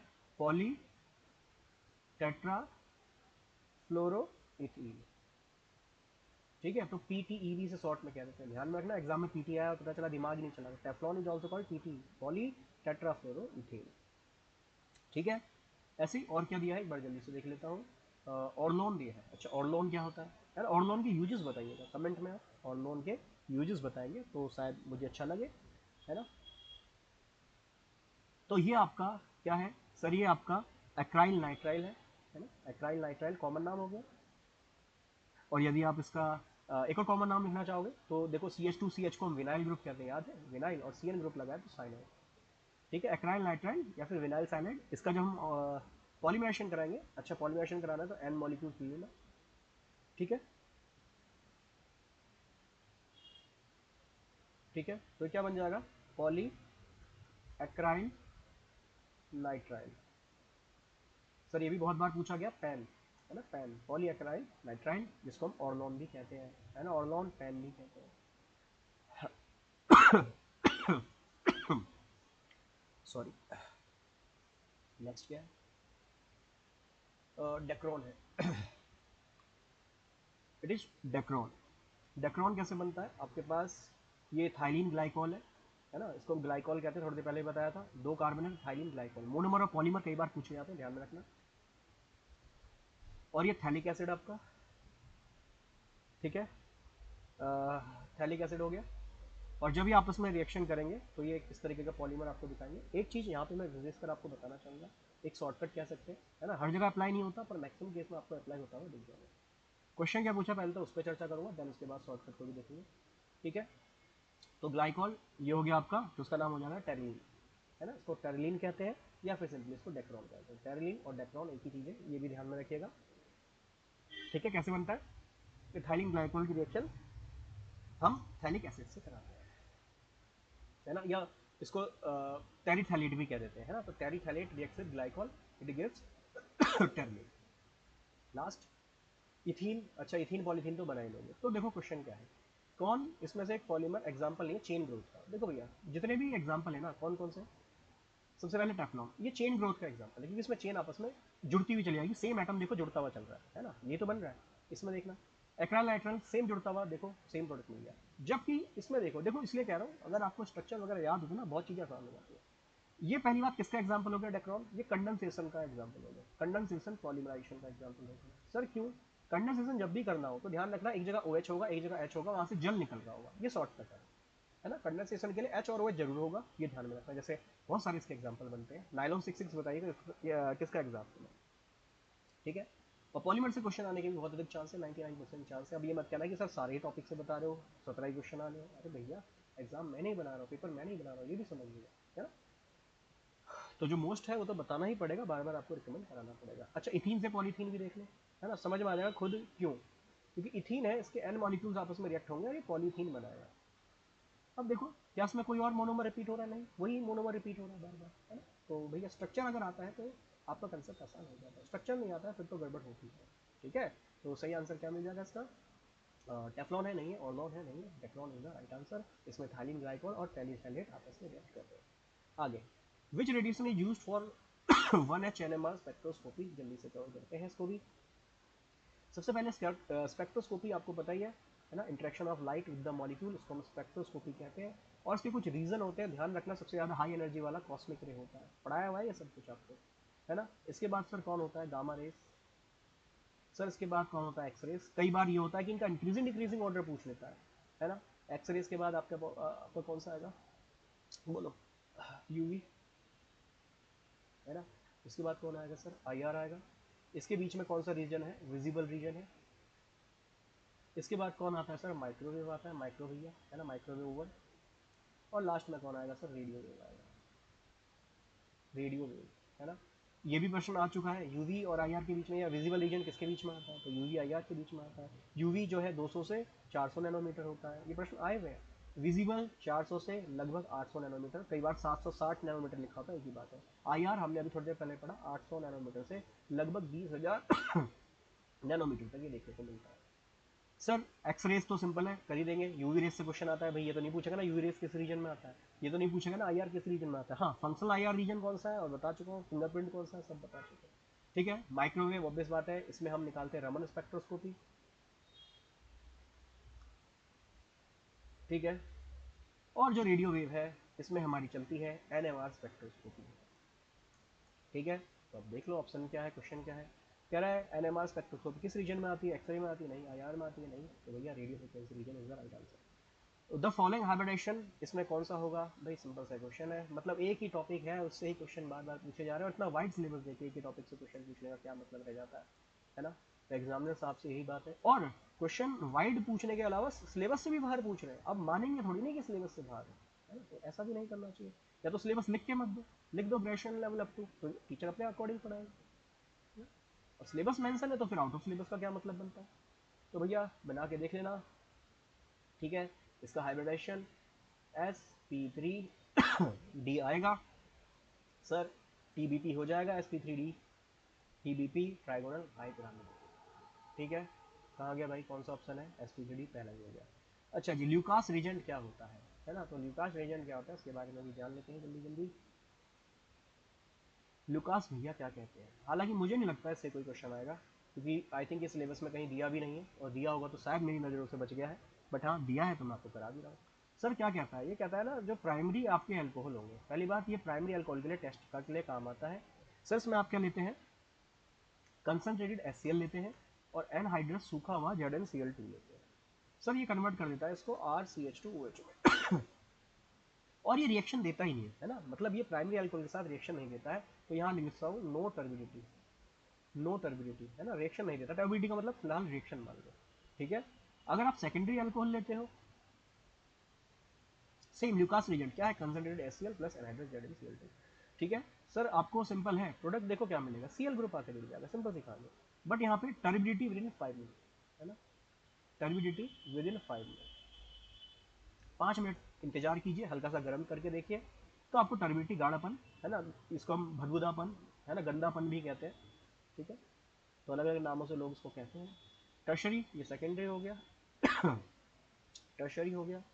सर इसकी मैं बात करता हूँ तो ये टर्मिनिटी विद इन मतलब रिएक्ट होते ही देता है, इमीडिएटली लिख सकता हूँ है ना, ये वर्ड बहुत अच्छा है, इमीडिएटली तुरंत जैसी रिएक्शन हुई, मतलब क्या पता चला कि भाई टर्शरी तुरंत रिएक्शन देगा, सेकेंडरी उसके बाद, और प्राइमरी सबसे कम रिएक्शन देगा, किसका, लुकास रीजेंट का। और पूछा होता क्या है सॉरी क्षमा कीजिएगा, एनहाइड्रस ZnCl2 और कंसर्न HCl कौन सा है, CaCl2, AlCl3 नहीं है भाई, CaCl2 नहीं है, ZnCl2 यहाँ दिया पर H2SO4 नहीं होगा, तो मतलब डी ही बचा। जिगलर नाटा कैटलिस्ट क्या होता है, अरे भैया जिगलर नाटा, नाटा भैया क्या कहते हैं, ये कहते हैं Al2C2H5 का होल 6 ले लो और प्लस TiCl4 ले लो, ये है जिगलर नाटा। तो एल्युमिनियम और टाइटेनियम होना चाहिए, आयरन एल्युमिनियम नहीं है, एल्युमिनियम कॉपर नहीं है, एल्युमिनियम लेड नहीं है, तो एल्युमिनियम टाइटेनियम है ना, जिगलर नाटा कैटलिस्ट है, और ये जनरली पॉलीमराइजेशन करने के काम आता है, क्यों काम आता है, पॉलीमराइजेशन के। I am sorry for that, seriously आज बहुत हाल ख़राब है, आज मैं सुबह से ही बिल्कुल बेड रेस्ट पे हूँ है ना, तो अब बड़ी मुश्किल से शाम तक खुद को रिपेयर करा है, अब मान के चलेंगे, मैं अपनी उदासी भरी कहानी आपको सुना रहा हूँ। सच कहानी ये है कि अभी इवनिंग के टाइम पे 3 बजे के बाद मुझे बहुत हाई फीवर हो गया था, 104 डिग्री। फिर मैंने क्या करा, क्योंकि क्लास लेनी थी आज, जरूरी भी है क्लास लेनी, तो मैंने अपने आप को पूरा अच्छे से कंबल में लपेट के और बहुत अच्छे से पसीने आए, तो जब थोड़ा सा बुखार फीवर मुझे कम हुआ है, अब भी है फीवर बट है ना, अब मैं ऐसा कोई वो नहीं खेल रहा, क्या कहते हैं उसे, सिंपैथी वाला खेल है ना, बट ये सच्चाई है, आपको शायद लग भी रहा होगा मेरी इस वक्त करंट सिचुएशन से। खैर, in which of the following set do carbohydrate contain disaccharide, अरे भैया डाइसैकेराइड मतलब दो है ना, ग्लूकोज फ्रक्टोज ऐसे किस किस में होंगे, दो, तो सुक्रोज लैक्टोज मैनोज, मैनोज भैया मोनो होता है ना, तो ये डाइसैकेराइड नहीं होता है, तो ये नहीं होगा। Glucose, fructose, sucrose. अरे ग्लूकोज C6H12 होता है भाई, ये मोनोसेक्राइड होता है, डाइसेक्राइड होता ही नहीं है, तो ग्लूकोज से हम पता चल गया ये भी नहीं होगा। Maltose, lactose, starch, starch polysaccharide होता है, अभी तो देखा C6H10O5 का होना है। डाई पूछा, पॉली तो पूछा ही नहीं, बच कौन सा गया? ए। माल्टोज, सुक्रोज, लैक्टोज, कल ही पढ़ाया था, लास्ट क्लास में पढ़ाया था। माल्टोज के कौन कौन से बताओ जल्दी से, यहाँ पे सैकराइड मौजूद होंगे सुक्रोज में और लैक्टोज में, कौन से होंगे, ये आंसर आपको अभी करना है। ठीक है, देख लो क्वेश्चन रिपीट हो रहे हैं, है ना, ऐसा नहीं कि रिपीट नहीं हो रहे, कंसेप्ट रिपीट हो रहे हैं, बट हाँ इस एग्जाम का लेवल जो है बहुत लो है। कल और हायर एजुकेशन के क्वेश्चंस देख लेंगे जल्दी से, इसके बाद परसों वाली क्लास में हम और अच्छे एडवांस क्वेश्चन भी देखेंगे। ठीक है, ये तो सिंपल थे, बट फिर भी मेरा मन था एक बार कि मैं आपको हर तरह के क्वेश्चन यहाँ पे कराऊँ। ऑब्वियस है सारे क्वेश्चन हार्ड नहीं आने, सारे क्वेश्चन ईजी नहीं आने, तो हर तरह का क्वेश्चन प्रैक्टिस करूँगा। तो आगे the coordination number of Na in NaCl, तो भैया बहुत सिंपल है, एक Na को 6 Cl घेर के रखते हैं, है ना, 6 Cl घेर के रखते हैं, तो कोऑर्डिनेशन नंबर 6 हो जाएगा। कोऑर्डिनेशन नंबर का मतलब होता है नियरेस्ट नेबर कितने हैं, 6 है। ऐसे ही एक Cl को 6 Na घेर के रखते हैं, दोनों वाइस वर्सा है, तो 6 हो जाएगा। अब NaCl का स्ट्रक्चर बताना जरा याद है क्या FCC पढ़ा था, क्या पढ़ा था? Cl कॉर्नर पे होंगे, प्लस कॉर्नर प्लस, जल्दी से बताओ कहाँ कहाँ, कॉर्नर प्लस फेसिस पे पढ़ाया था, है ना, कॉर्नर प्लस फेसिस पे पढ़ाया था Cl, याद कीजिए। आपको CaCl सीजियम क्लोराइड का और NaCl का स्ट्रक्चर याद होना चाहिए, अपने सिलेबस में क्लियर मेंशन है ना, तो ये दोनों अच्छे से रट्टा मान लो। CaCl में सीजियम बॉडी के सेंटर पे होता है और सारे क्लोरीन बॉडी के कॉर्नर आपके मतलब प्रिमिटिव टाइप होता है, बॉडी सेंटर क्यूबिक का एग्जांपल हो गया, है ना, बॉडी के सेंटर पे Na होगा और सॉरी CS होगा और सारे कॉर्नर पे Cl होगा। NaCl में आप जानते हैं Cl और Na, है ना, जिसमें Cl जो है आपके सारे कहाँ मौजूद होते हैं, कॉर्नर प्लस फेसिस पे, और Na कहाँ मौजूद होते हैं, Na मौजूद होगा आपके सारे एजिस पे और बॉडी के सेंटर पे, है ना, ये सब पढ़ा चुका हूँ, ध्यान में रखना। ये क्वेश्चन भी आपके यूके PSC ने गलत दिया था ये आंसर, है ना, और हमने क्लेम भी करा था ये क्वेश्चन कि according to first law of thermodynamics the adiabatic process, इसमें एडियाबैटिक प्रोसेस कौन सी होगी, तो फर्स्ट लॉ ऑफ थर्मोडायनेमिक्स ऊष्मागतिकी का जो पहला नियम है, ये क्या कहता है, ये कहता है, ठीक है, लॉ ऑफ थर्मोडायनेमिक्स ये क्या कहता है, ये कहता है कि law of conservation of energy, energy ना ही क्रिएट हो सकती ना ही डिस्ट्रॉय हो सकती। मान लो कि सिस्टम की इंटरनल एनर्जी यू है, वो बराबर होगी हीट और वर्क डन, खत्म नहीं हुई है, हीट और वर्क डन में कन्वर्ट हो गया। अब क्वेश्चन कह रहा है कि अगर एडियाबैटिक कंडीशन है, कैसी है, एडियाबैटिक मतलब हीट कांस्टेंट है ना, तो उसको डेल की टर्म में लिख लो, है ना, तो हीट कांस्टेंट है, तो कांस्टेंट का डिफरेंशिएशन कितना होता है सर, जीरो होता है, तो बस यहाँ एडियाबैटिक कंडीशन में ये जीरो मान लेना है, तो इंटरनल एनर्जी आपकी किसके बराबर होगी, वर्क डन के बराबर होगी। ठीक है, देख लो भाई कौन सा ऑप्शन है। अच्छा, इसने इंटरनल एनर्जी को ई से लिख दिया, अरे कोई बात नहीं है, यू लिख लो, ई लिख लो, एक ही बात है ना, तो भाई कौन सा ऑप्शन बना, बी बना। आपके एग्जाम में सी ऑप्शन दिया था, गलत था, हमने विद प्रूफ वहाँ पे आपके एग्जामिनर को ये शो करके भेजा है, और पता नहीं रिजल्ट कब देंगे, बेचारे बच्चे हमारे बहुत परेशान हैं। खैर, NMR signal di ethyl ether बना लो भाई, क्या दिक्कत आई। ए भैया देखो, ये आपका ऑक्सीजन पे दोनों साइड सेम ग्रुप है, जब सेम ग्रुप होते हैं तो सेम पीक मिलती है, एक ही पीक मिलती है, तो कितने पीक यहाँ पे मिलेंगे जनरली, अगर अच्छा एक बार क्वेश्चन में दोबारा पढ़ लो, यही पता चला जल्दीबाजी के चक्कर में गलत कर दिया। Number of NMR signal observed in spectrum of diethyl ether and propanal are, चलो दोनों को ही मानते हैं, डाई इथाइल, अच्छा डाई इथाइल ईथर है, मैंने डाई देखा, इसने कहा था क्वेश्चन को पढ़ लेना चाहिए, आपसे भी यही रिकमेंड करता हूँ, डाई इथाइल है, मैंने डाई मिथाइल बना दिया, है ना, अब देखो सर इधर ये कार्बन है तो इधर भी सेम कार्बन है ऑक्सीजन पे, मतलब इन दोनों का एनवायरनमेंट सेम होगा। सर इधर ये CH3 है, इधर ये CH3, इन दोनों का एनवायरनमेंट सेम होगा, तो कितने पीक मिलेंगी, A प्लस बी, मतलब एक और एक, दो पीक यहाँ मिलेंगी। और दूसरा क्या दिया था, प्रोपेनॉल, चलो CH3 CH2 C double bond OH, कितने तरह के देखो हाइड्रोजन देखने कितने अलग तरीके के दिख रहे हैं, एक तरीके का ये दिख रहा है क्योंकि ये डायरेक्ट CO ग्रुप से जुड़ा है, एक ये CH2 अलग हाइड्रोजन हो गया, ये तीन अलग हो गए, तो टोटल तीन पीक मिलेंगे, तीन सिग्नल्स मिलेंगे। बोलो भाई क्या क्या ऑप्शन था, डाइथाइल ईथर के दो मिले, प्रोपेनल के तीन मिले, दो और तीन कहाँ है भैया, बी ऑप्शन है खत्म, आ गया। BF3 का भैया क्या हाइब्रिडेशन होगा, तो देखो हाइब्रिडेशन के इर्द गिर्द कितने क्वेश्चन पूछे, मतलब 75 क्वेश्चन बनाने, तो बस हाइब्रिडेशन ही हाइब्रिडेशन एग्जाम में को दिखा दिया, है ना।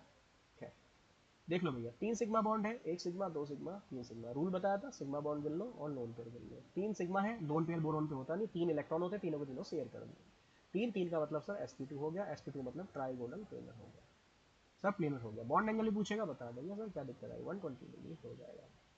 क्या बोला है, लीनियर है नहीं है, टेट्राहेड्रल नहीं है, पिरामिडल है नहीं है, क्या है, ट्राइगोनल प्लेनर है, sp2 है। इनमें से किसका लार्जेस्ट साइज होगा, हमें पता है top to bottom size increase होता है, सबसे बड़ा साइज रूबिडियम का है क्योंकि रूबिडियम सबसे नीचे आएगा, है ना, रूबिडियम सबसे नीचे आएगा, और वैसे भी ब्लॉक का S1 ब्लॉक का एलिमेंट है, S1 ब्लॉक का साइज सबसे बड़ा होता है। बॉन्ड ऑर्डर कितना होगा O2 का, ठीक है जी।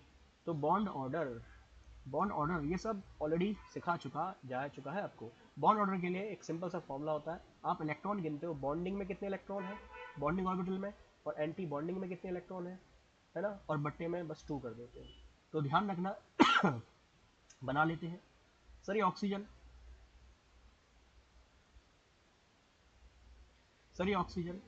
सिंपल सी कहानी है, ठीक है। ये इसके ऑर्बिटल्स बना लेते हैं भाई। अच्छा उल्टे बना दिए क्या, चलो कोई बात नहीं, ठीक कर लेते हैं, भूल चूक माफ़ कर देते हैं, है ना। यहाँ पे इसके पाई वाले ऑर्बिटल हो गए, ये इसका सिग्मा वाला ऑर्बिटल हो गया। ऑर्बिटल का कंसेप्ट आपको ऑलरेडी पढ़ा चुका हूँ। पी ऑर्बिटल मिलकर सिग्मा बॉन्ड बनाते हैं, पी ऑर्बिटल मिलकर पाई बॉन्ड बनाते हैं, पी ऑर्बिटल मिलकर पाई बॉन्ड बनाते हैं 2p y और 2pz मिलकर, है ना। अब ऑक्सीजन है तो भैया ऑक्सीजन का होता है 1s2 2s2 2p4, तो उसके पास 4 इलेक्ट्रॉन यहाँ देखने को मिलेंगे। सर ये इसके बॉन्डिंग मॉलिक्यूलर ऑर्बिटल होते हैं, और हाई एनर्जी वाला एंटी बॉन्डिंग होता है, हाई एनर्जी वाला एंटी बॉन्डिंग को स्टार से रिप्रेजेंट करते हैं, ठीक है। और भैया ये आ गया, ये आ गया, ये आ गया, ठीक है। तो ये सिग्मा स्टार, और इसके भी, ये भी ऑक्सीजन है तो उसके भी 4 इलेक्ट्रॉन है।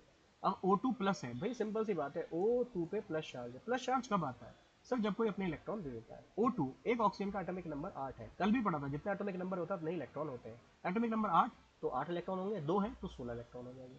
सर प्लस का मतलब इसने एक इलेक्ट्रॉन दे दिया, कितने बचे, 15 इलेक्ट्रॉन बचे, कितने बचे, 15 बचे। तो भाई मुझे क्या करना पड़ेगा, एक इलेक्ट्रॉन कम करना पड़ेगा। अब नियम क्या होता है इलेक्ट्रॉन भरने का, नियम ये होता है कि इलेक्ट्रॉन लो एनर्जी से भरेगा तो यहाँ से भरेगा, फिर एक एक इलेक्ट्रॉन यहाँ भरेगा, है ना। सर ये इसका बॉन्डिंग मॉलिक्यूलर ऑर्बिटल है, सर ये इसका एंटी बॉन्डिंग मॉलिक्यूलर ऑर्बिटल है, ठीक है। कितने इलेक्ट्रॉन है यहाँ, 3 है। और यहाँ पे अच्छा इसको फिल अच्छे से कर लेना, है ना, तीनों सिंगल सिंगल कर लेना जब 3 लिखते हैं तो सर यहाँ 3 और 4 7 भरने हैं, 6 भर दिया और 7वां इलेक्ट्रॉन कहाँ जाएगा, इससे हाई एनर्जी में आ जाएगा। बॉन्डिंग में कितने इलेक्ट्रॉन है, 2 2 4 2 6। एंटी बॉन्डिंग में कितना है, अरे भाई ये फिर बिगड़ गया, ये बिगड़ा हुआ बच्चा कभी काम करता है कभी नहीं करता, अपने ही मन का है ना, देखो अब काम नहीं करता। बॉन्डिंग में 6, एंटी बॉन्डिंग में 1/2, 6 में से एक दो, एक गया बचा कितना, 5 5/2, मतलब 2.5 इसका बॉन्ड नंबर आना चाहिए। कहाँ है सर, है क्या 2.5, हाँ पहला ही है। He2 हम सभी को पता है He2 एग्जिस्ट नहीं करता, बॉन्ड ऑर्डर 0 आएगा, और जिनको निकाल के देखना है, निकालना सिखा भी चुका हूँ, है ना। बहुत सिंपल सा तरीका है सर। He2 के लिए हम जानते हैं इसका ये 2s ऑर्बिटल, इसका ये 2s ऑर्बिटल, इलेक्ट्रॉनिक कॉन्फ़िगरेशन होता है 1s2 2s2, है ना, sorry 1s orbital not 2s, ये 1s और इसका भी 1s। कौन है ये, हीलियम है। He2 की बात कर रहा था तो He2 को ले लो। सर पहले इलेक्ट्रॉन कहाँ फिल होंगे, बॉन्डिंग में, फिर अगले इलेक्ट्रॉन कहाँ फिल होंगे, एंटी बॉन्डिंग में। 4 इलेक्ट्रॉन है तो पहले 2 नीचे भर जाएंगे, 2 ऊपर भर जाएंगे। बॉन्ड ऑर्डर का फॉर्मूला अभी तो सीखा, बॉन्ड ऑर्डर बराबर कितना है, बॉन्डिंग में कितने इलेक्ट्रॉन है, नीचे वाला बॉन्डिंग होता है, ऊपर वाला एंटी बॉन्डिंग होता है। बॉन्डिंग में सर 2 इलेक्ट्रॉन, एंटी बॉन्डिंग में 2/2, कितना सर 0, है ना। तो इसलिए He2 एग्जिस्ट नहीं करता है। डायरेक्ट प्रश्न आता है कि He2 एग्जिस्ट नहीं करता है ना, नहीं करता है, ध्यान में रखना।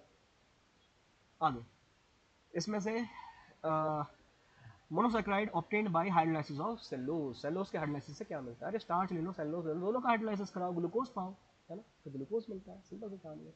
अरे भैया मॉलिक्यूलर फॉर्मूला क्या होगा स्टार्च का, बताओ, कितना खतरनाक क्वेश्चन पूछा है ना, ये तो हमने पढ़ा ही नहीं है, क्या होता है ये, है ना, स्टार्च क्या होता है ना, C6H10O5 पढ़ा था अभी, यस, तो बी आंसर हो जाएगा, और कोई दिख नहीं रहा।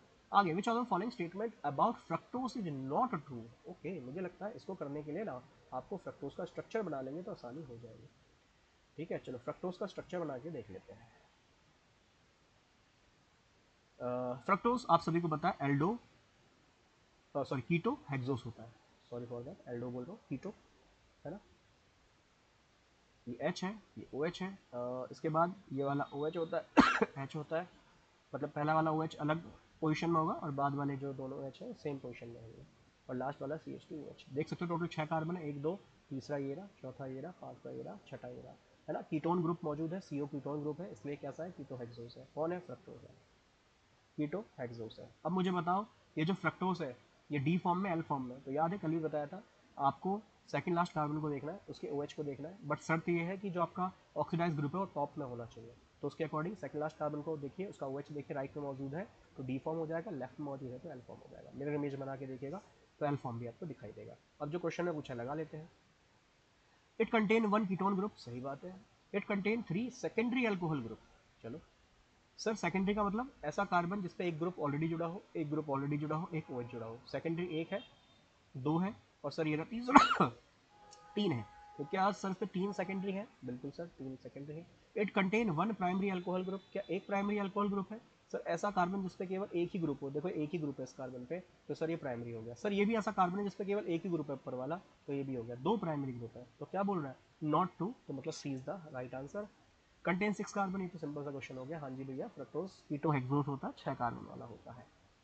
आगे, इसमें से कार्बोहाइड्रेट में कौन सा ग्रुप होना चाहिए? अरे भैया एल्डिहाइड या कीटोन या OH होना चाहिए, है ना, याद है कार्बोहाइड्रेट की सिंपल सी definition, polyhydroxy aldehydes and ketones. Polyhydroxy aldehydes and ketones को ही हम कार्बोहाइड्रेट कहते हैं। तो पॉलीहाइड्रोक्सी मतलब OH ग्रुप होना चाहिए, या उसमें एल्डिहाइड या कीटोन होना चाहिए। कार्बोक्सिलिक होना चाहिए नहीं, दोनों ही देखो यहाँ क्या दिया, CHO और COOH नहीं होगा, OH और NH2 नहीं होगा भैया, है ना, तो ध्यान रखना। आगे, कौन सा इंस्ट्रूमेंट है जो डिटरमाइन करेगा rotation of plane polarized light? तो भैया पोलैरोमीटर ही होता है ना, जो rotation of plane polarized light को निकालता है। आगे, इसमें से कौन सा सेंटर कायरल है? कल भी बताया था, देखो क्वेश्चन सेम पैटर्न पर रिपीट हुआ है ना। तो कायरल सेंटर कौन सा है? जिससे चारों डिफरेंट ग्रुप होंगे, ऐसा कार्बन जिससे चारों डिफरेंट ग्रुप होंगे। सर ये कार्बन यहाँ पे कोई सा भी कायरल नहीं है, CH3 ये C, चलो इसको भी बना के देख लो, सभी को बना के देख लो, कोई दिक्कत नहीं है। OH ये H ये H, इस कार्बन पे एक CH3 एक OH, दो हाइड्रोजन सेम है। मैंने क्या बोला, चारों ही अलग होने चाहिए। इस कार्बन पे चारों ग्रुप अलग नहीं है, कायरल नहीं है, एक कायरल है, एसिमेट्रिक है। कायरल का मतलब क्या होगा सर? सिमेट्रिक होगा, ध्यान रखना, ये भी पूछ सकता है ठीक है। इस कार्बन पे देखो सर, इस कार्बन पे एक Cl, ये वाले H को मैं नीचे लिख रहा हूँ, एक H, एक इधर अलग ग्रुप है इथाइल, इधर मिथाइल ग्रुप है, इधर Cl है, इधर H है, चारों अलग ग्रुप है, मतलब यही है। सर यहाँ देखना, यहाँ पे इस H को नीचे लिख लो तो एक ब्रोमीन, इधर भी देखो इथाइल ग्रुप, इधर भी इथाइल ग्रुप, सेम ग्रुप है दोनों साइड, मतलब ये नहीं होगा। सर यहाँ देखना सेम कहानी है, Cl, इस पे दो हाइड्रोजन सेम लगे, मतलब ये भी नहीं होगा। तो कायरल ऐसा कार्बन जिसपे चारों डिफरेंट ग्रुप होंगे।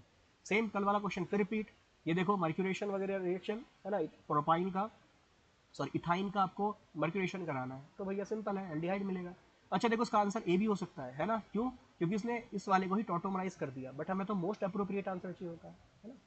देखो ए भी सही आंसर हो सकता है, अगर ये मोर देन वन है ना, ऐसा होता है कि मोर देन वन आपको करेक्ट करना है, तो भैया ए भी ऑप्शन सही होता है ना, ए ऑप्शन भी सही होता क्योंकि इसकी टॉटोमराइज्ड फॉर्म है, बट हमें एग्जैक्ट सही बताना, C option is the right. आगे, कितने सिग्मा और पाई बॉन्ड होंगे बेंजीन में? देखो ये क्वेश्चन रिपीटेड है, हायर एजुकेशन का कल पेपर करेंगे सॉल्व, उसमें भी देखेंगे सेम ऐसा ही प्रश्न पूछा है ना। ये देखो भैया, बोलो भाई कितने सिग्मा दिख रहे हैं? सर एक सिग्मा है ना, दो सिग्मा, तीन सिग्मा, चार सिग्मा, पांच सिग्मा, छह सिग्मा सॉरी 6 हाइड्रोजन के, 6 कार्बन के, टोटल 12 सिग्मा, और 3 पाई बॉन्ड देते हैं, 3 पाई। तो 12 सिग्मा 6 पाई, 12 6 ये गलत है, 6 गलत है, 12 सिग्मा 3 पाई, डी आंसर सही हो गया। इसमें से कौन सा आइसो इलेक्ट्रॉनिक है? आइसो मतलब सेम, इलेक्ट्रॉनिक मतलब इलेक्ट्रॉन, किसके पास सेम इलेक्ट्रॉन है, नियॉन की तरह। भैया नियॉन एटॉमिक नंबर कितना होता है 10 होता है, एटॉमिक नंबर 10 है, मतलब उसके पास 10 इलेक्ट्रॉन है।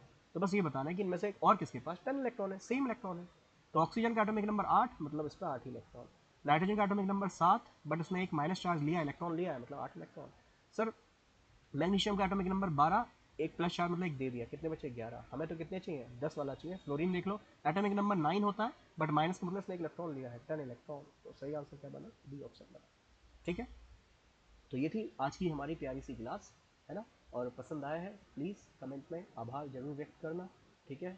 और क्लास को इतना ही रखता हूँ, कल लेके आता हूँ हायर एजुकेशन के क्वेश्चन, हायर एजुकेशन के क्वेश्चन कल करते हैं, फिर ऐसे ही थोड़ा सा लेवल और बढ़ाएंगे। बट आप समझ रहे होंगे कि मैं केवल आपको क्वेश्चन के आंसर नहीं बता रहा, आपको उसके पीछे के कंसेप्ट भी बता रहा हूँ, ताकि आप एग्जाम में है ना कंसेप्ट लगा पाए।